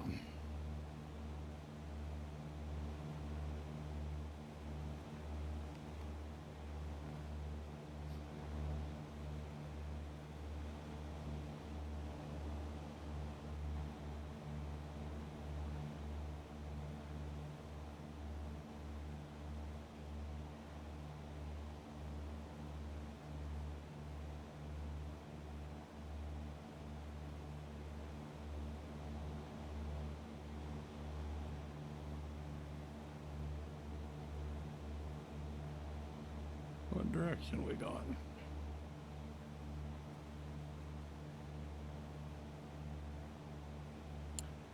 Cessna 6 Bravo Golf requests the pattern departure to the south. Cessna 6 Bravo Golf, this is Oaxaca Tower on 118.3. Please repeat your request. Cessna 6 Bravo Golf requests pattern departure to the south. Cessna 6 Bravo Golf, report left downwind for runway 01. Will report left downwind for runway 01 Cessna 6 Bravo Golf.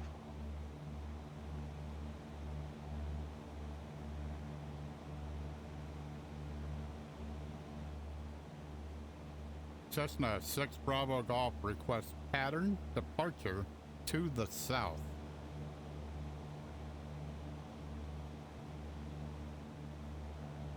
Tower, Cessna 6 Bravo Golf. Cessna 6 Bravo Golf, this is Oaxaca Tower on 118.3, go ahead. Cessna 6 Bravo Golf requests pattern departure to the south. Cessna 6 Bravo Golf, report left downwind for runway 01. Will report left downwind for runway 01 Cessna 6 Bravo Golf. Cessna 6 Bravo Golf requests pattern departure to the north.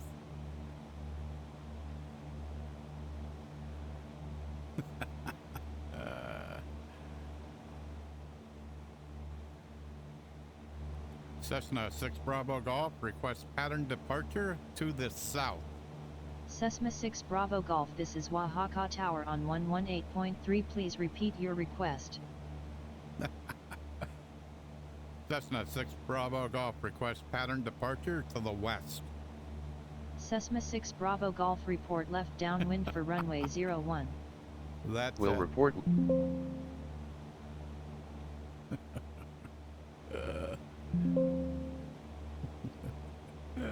Hilarious. That's the pilot's ATC, dude. Whoops. How do I cancel? Whoops, there we go. How do we cancel a touch and go? And those were the phrases that that it gave me. Then it weren't working, so oh well. 54 miles to go. So what I do know works is just disconnect and connect. So I may have connected too close. We'll see how it goes. So where are we going next? Airports. MPS. So that's 292. So that's kind of, can't remember if that's on the coast or I think it's close. I don't know if it's right on the coast, but I think it's close. So.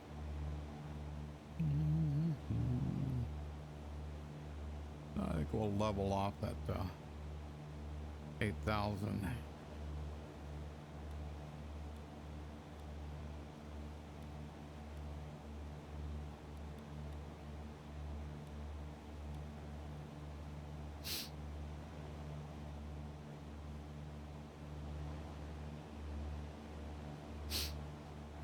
Yeah, so that landing was way better than what I have been doing here.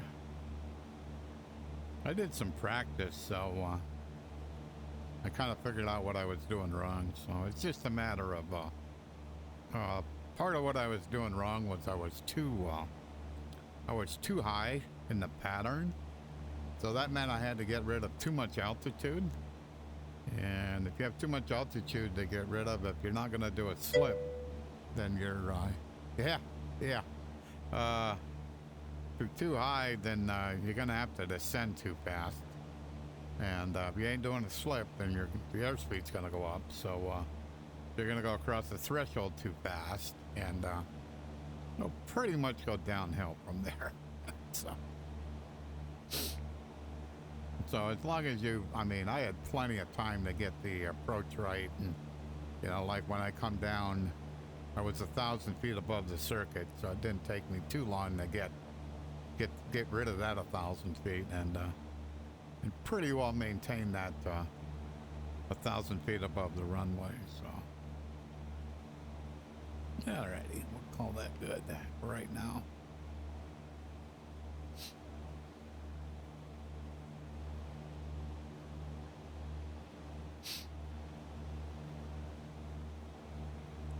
Yeah, and I've known for a long time, bounces are too fast. It's real simple. If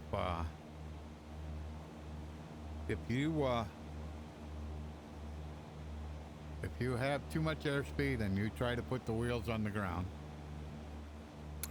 the plane ain't ready to land, then it's going to try to fly again.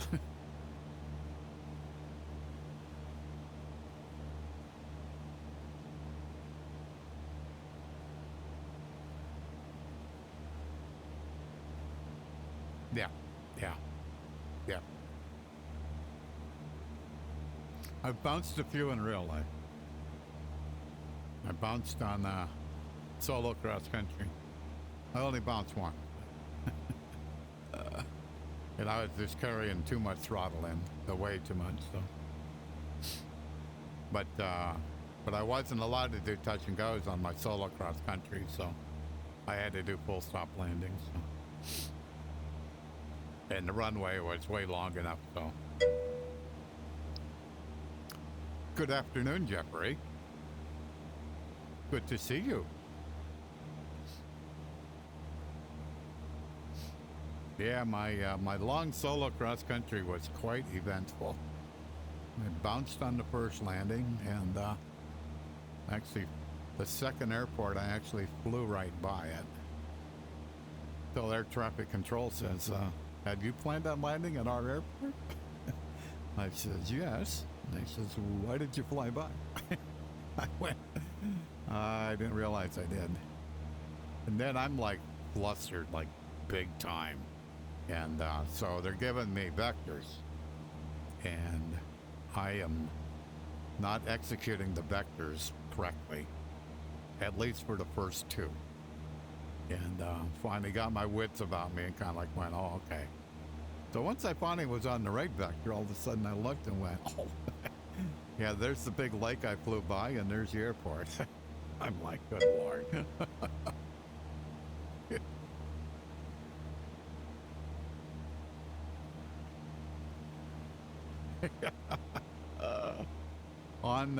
On one of my my first solos, just solo at the airport. So I'm in the downwind, and the air traffic controller says, he gave my call sign, and he says, can you do a 360 to the right? And I went, okay, yeah, I can do that. so I did a 360 to the right. What was going on is there was a commercial coming in, and he wanted to give some clearance. I'm quite sure that my CFI was just in panic mode. Kind of like, he's doing a solo. Don't be doing things like that to him. So, but it was fine. It was fine. You know, just paid attention, kept altitude, and did a 360 in the sky to kind of gain some distance between me and the commercial coming in. So that was funny. I'll never forget that. You know, kind of like, oh wow. Kind of like, nah, that probably doesn't happen too often.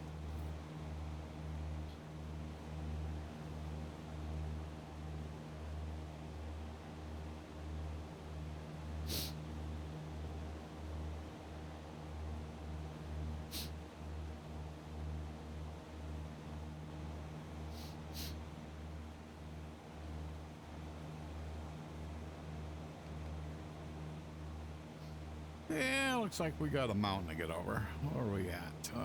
We're at 8,000. Let's see here. Yeah, we gotta get some more. Yeah, we'll go to 9.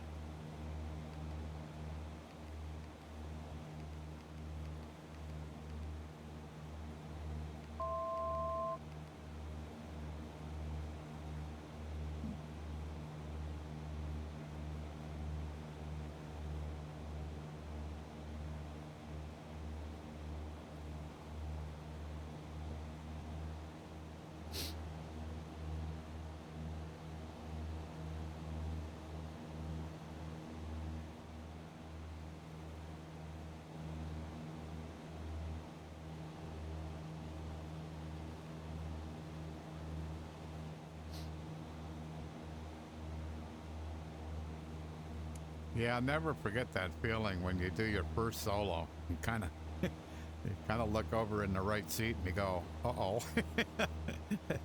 this is all on you." Hopefully the CFI has figured out that you actually have enough skills to pull this off. So it all went well. All went well. So, but that's the eye opener. It's when you look over and you go, okay, there's nobody to save me except for myself.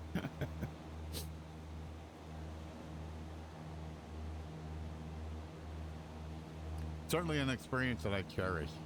I never did get my pilot's license, but I just call myself a former student pilot, and that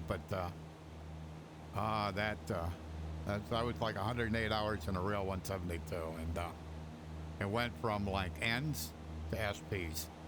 So we had where you had to prime it and all that good stuff, and to the SPs where the bigger difference for me is like the N's, you had you had a sump on each wing. The SPs, I swear they had 8 underneath each wing. So it took forever to just check all the fuel in it. And, but that was fine compared to being fuel injected. Just learning how to start it was just a little bit of a challenge, nothing big. And, but there's a lot less things you had to worry about, so.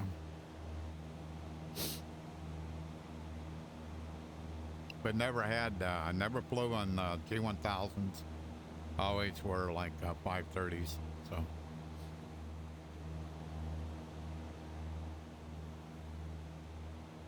Now that I got a headset with a high enough resolution where I can see everything, now I only fly in G1000, so.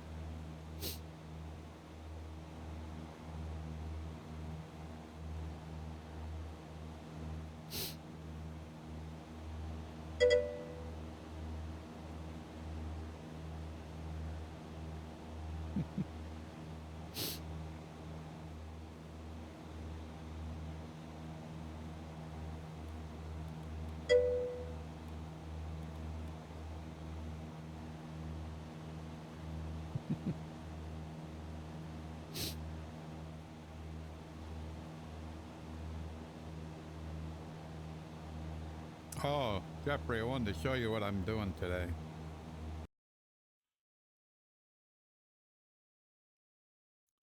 So I took my anti-aliasing and I went to none. And so this is basically my setting. Can't use zinc anymore on Beta 4. So hello, Iowa Scotsman. So what I did is I went from my resolution on my headset. I went from about 2500 to around 3000, 2980. And so I increased the resolution, so super sampled it. And because my whole goal was to get a bit further away from the panel, and to get further in the seat. So if I turn my head, I'm looking out this window, where before I was, as one of the users said to me, it looks like you have your nose in the pedal. So I've been trying to get myself back in the cockpit, and so far it seems to have worked. And I'm thinking.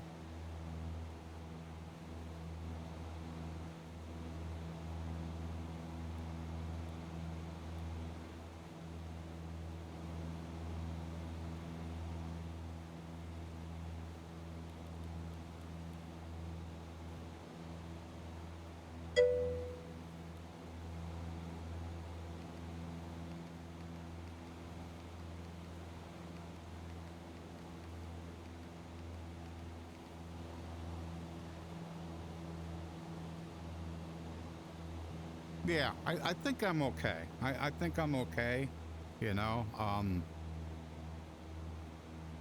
Yeah. Because when I first did it, I went, wait a minute, I can't see the the numbers weren't clear. And I went, okay, well, that's a non-starter. So how can I change that? And then I went, well, wait a minute. I've heard, other people with Beyonds have been super sampling them. So I says, well, let's give that a go. And that worked. It worked great. So I'm quite happy. I am quite happy. So,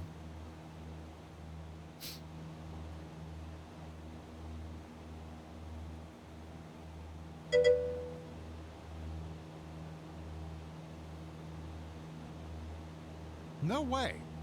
No way.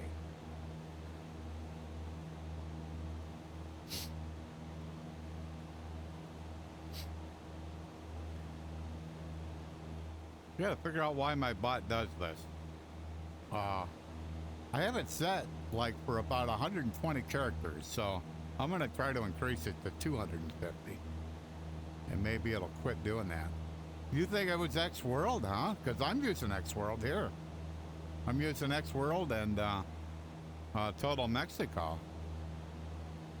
Huh. Interesting.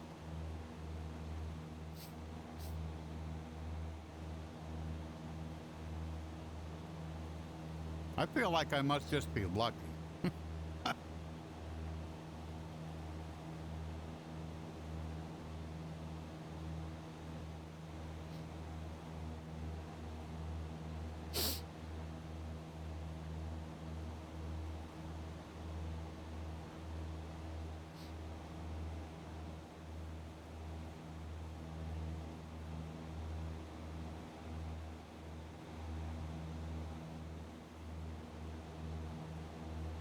Because the only thing that for sure will kill frames for me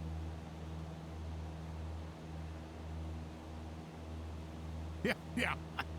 Yeah. Like I said, I gotta look at my bot and see if I can change that. And what I've been trying to do is when I see something like that, kind of go into the, because I use CloudBot, and go into there and see if I can adjust some settings, and if something that seems excessive, just kind of back it off. So.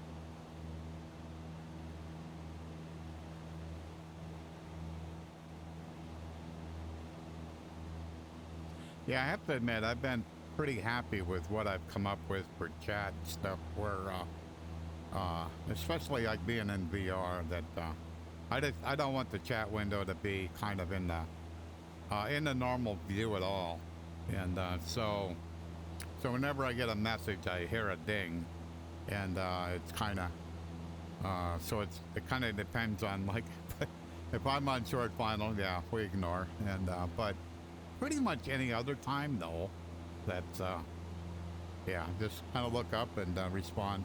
So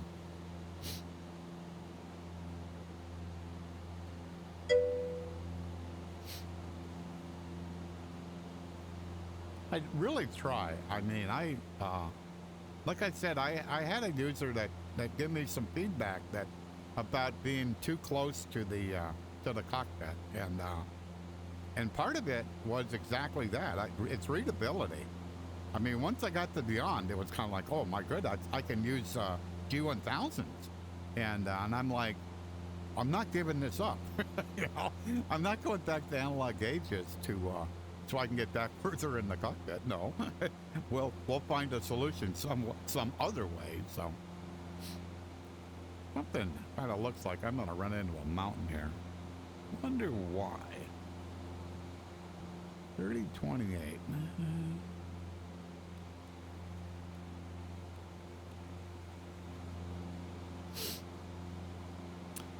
terrain doesn't say that. Why not?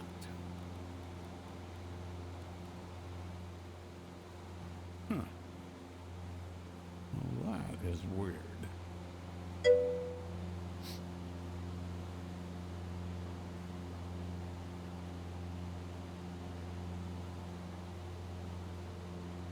Oh, really? Okay. Huh. I'm trying to figure out why this looks like I'm going to run into a mountain here.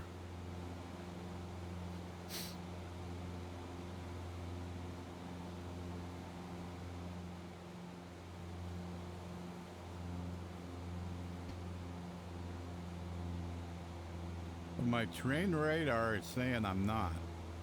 I mean, I'm not even going to be close, so that's kind of weird.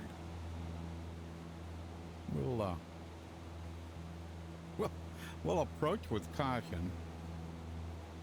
Isn't like I can't climb. I can if I need to, but we'll see.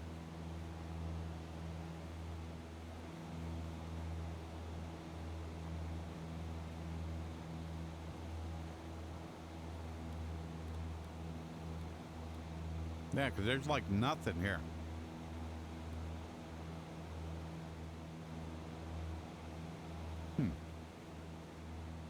That's odd.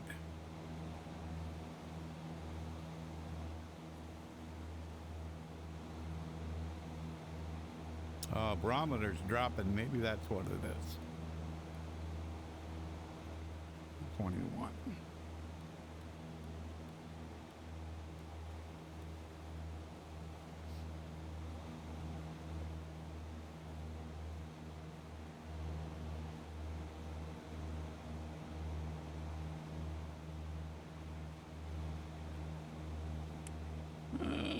PS 2983.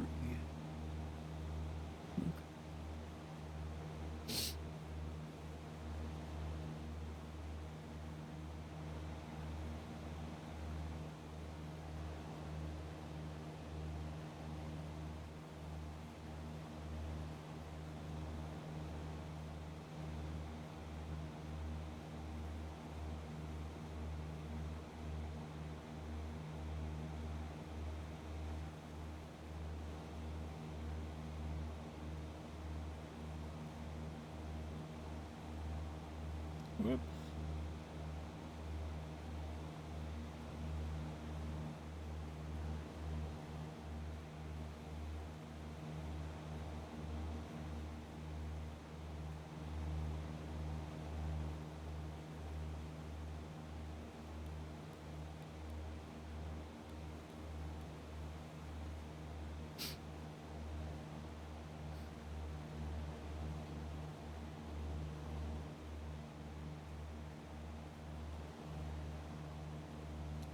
Looks like this one's the last ridge before we're 27 miles out, so. And it certainly looks like at 10,000 I'll go over this, so. Maybe by a lot.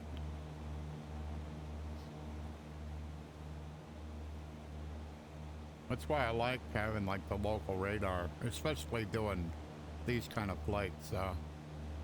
I just like don't want to be because you didn't have your altimeter set right, you run into a mountain. That just kind of my style. I have done it once, so I haven't done it once down there, so. And kind of second guess myself. Oh, you'll clear that. No. I missed it by 400 feet.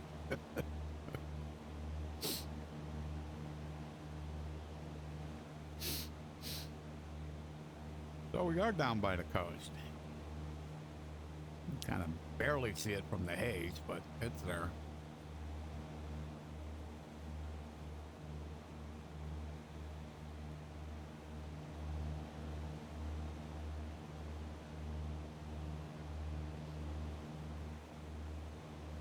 It's amazing how high these mountains are, like right close to the coast. But the coast is like, or at least the airport's 300 feet. And hell, I'm at 1,000 feet going over this mountain, so. So we're gonna have to get rid of some altitude fairly quickly.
I wanted to descend too quickly. We got a little mountain here and I think a ridge over there. So.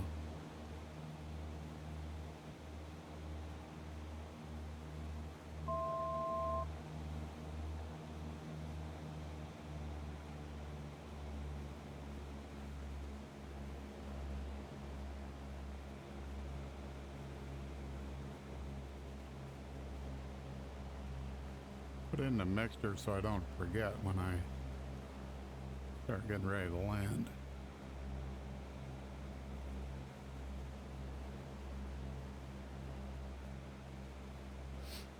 So we're 20 miles from the airport.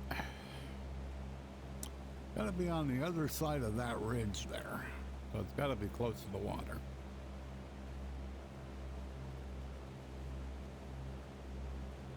Interesting how different the terrain is.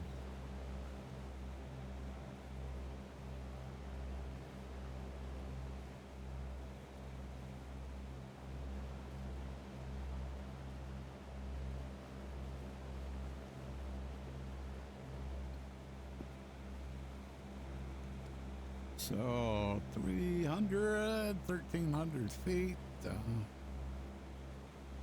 I'll probably want to level off at around 2,500.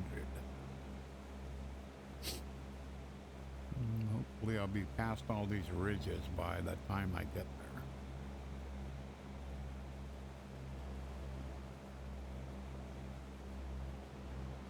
Kind of loosely trying to stay on the magenta line.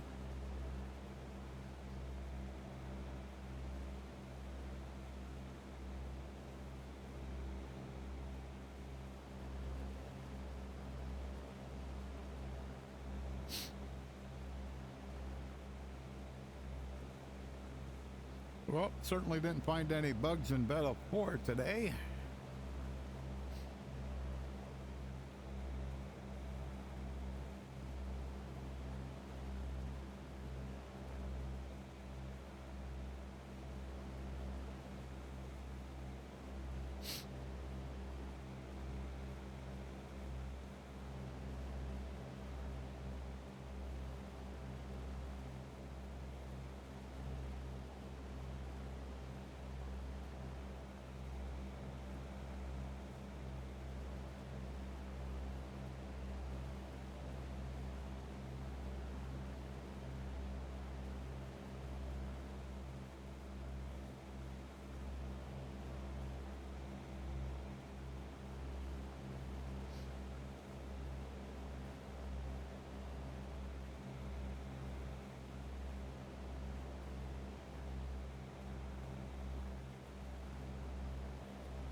Say weather.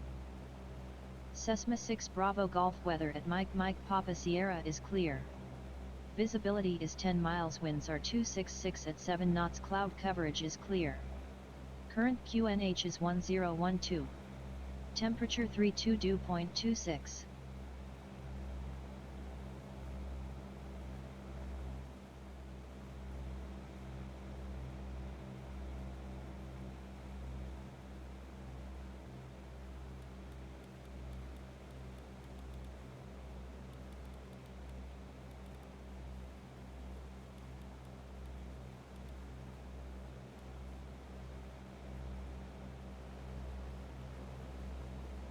Say active runway. Cessna 6 Bravo Golf arriving and departing runway 27. Okay.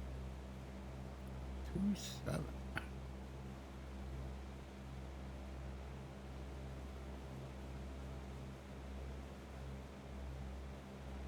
Say winds.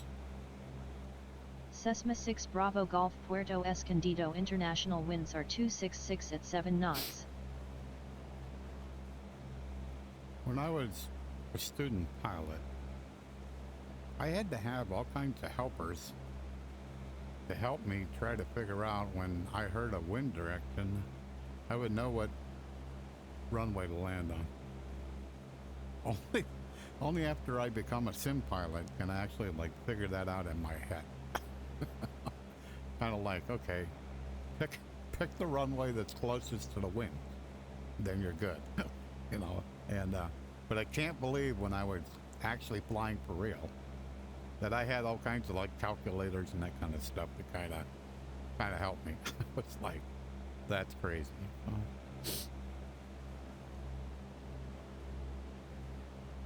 But when I'm using the bot, the Pilot 2 ATC, it's kind of important to make sure that they're in agreement with your thought process.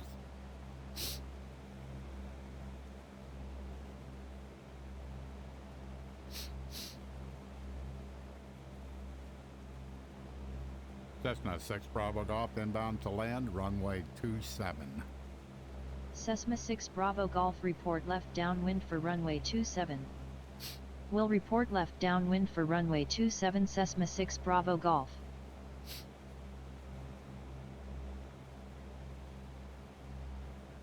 Oh, is that the runway there? Wow. Looks like it is. Yeah, I think so.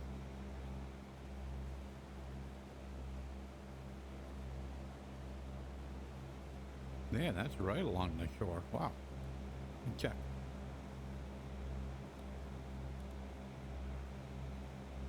Yeah, pretty close to the shore. Get over a little bit, Bill. I don't think that's the runway. I'm a little off course, so it looks like that's the runway, but that's the shoreline, so.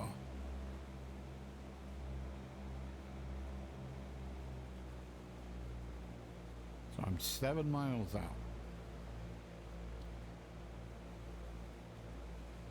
And heading bug is that way, so the runway should be kind of in front of me, kind of. I should be at about 90 degrees from it, and actually I need to go over when I look.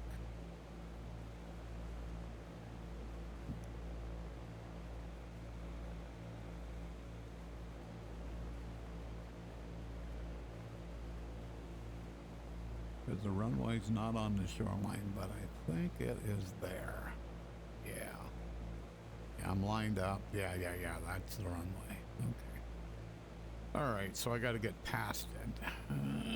30, say 25, yeah. Okay, I'm at 39. Yep, that's the runway. You can see it aliasing at me.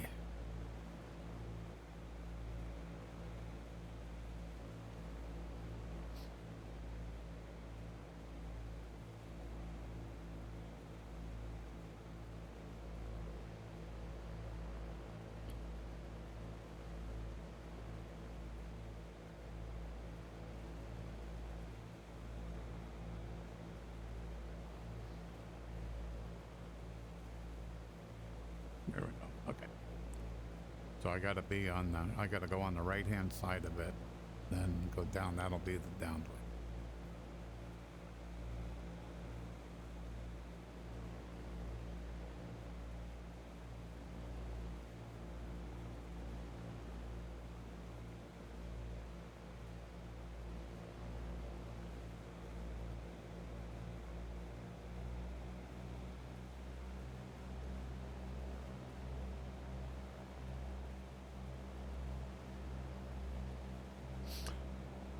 Okie dokie.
Whoa.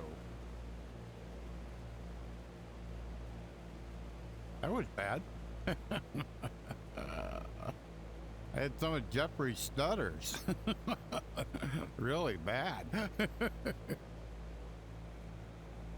kind of like, man, I haven't ever seen that before. Now. Alrighty. It's about 1300. Okay.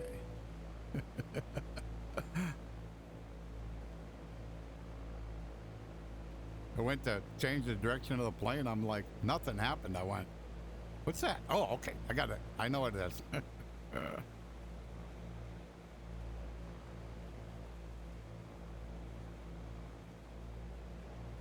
gonna get the plane slowed down here.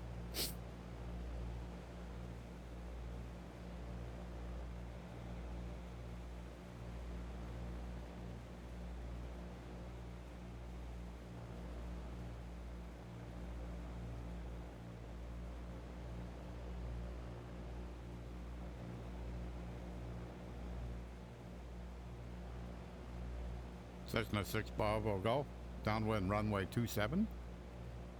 Cessna 6 Bravo Golf QNH is 1012 call turning final for runway 27.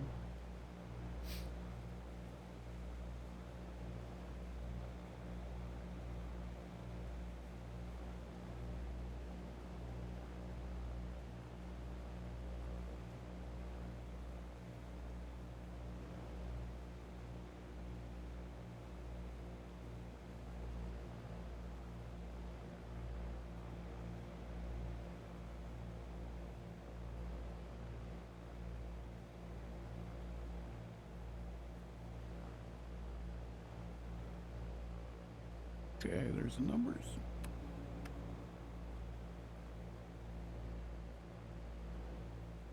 A little better lined up here. Whoops.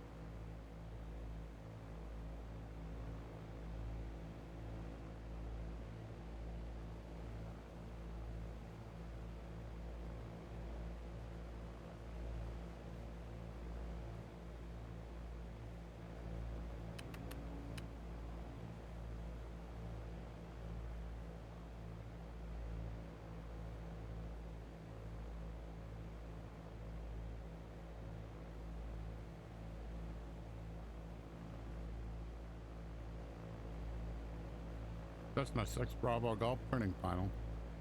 Cessna 6 Bravo Golf winds are 266 at 7 knots, cleared to land runway 27. Cleared to land runway 27 Cessna 6 Bravo Golf.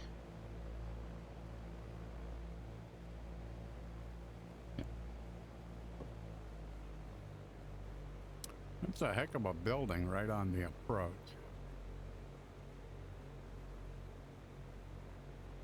We're dead high.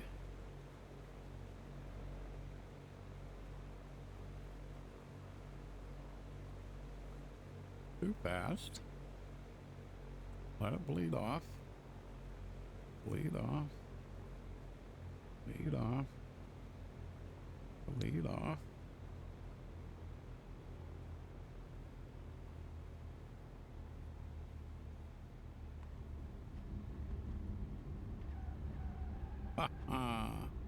Love it. Where is the Cessna 6 Bravo Golf exit runway when able. Okay, I gotta find a taxiway.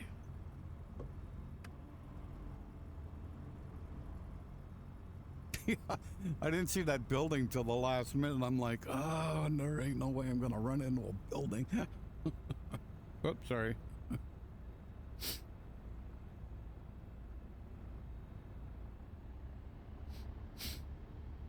Well, that ended up good.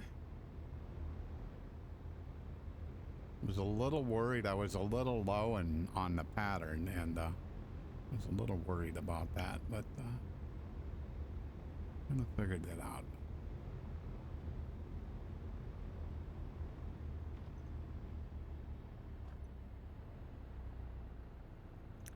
Is there not a taxi line?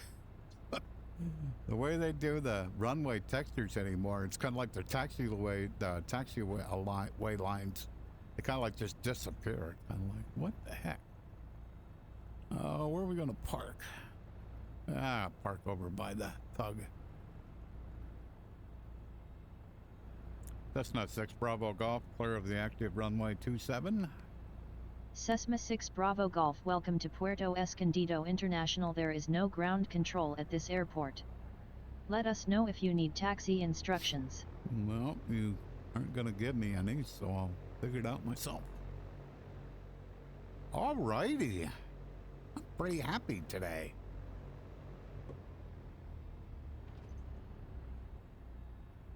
Just go out here in the middle of nowhere.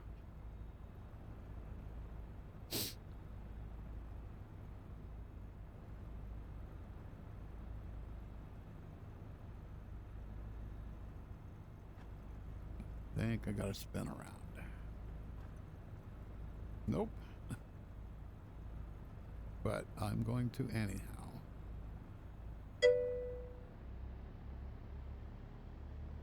Yeah, other than the stutter, there was a really bad stutter when I was kind of coming in on approach, and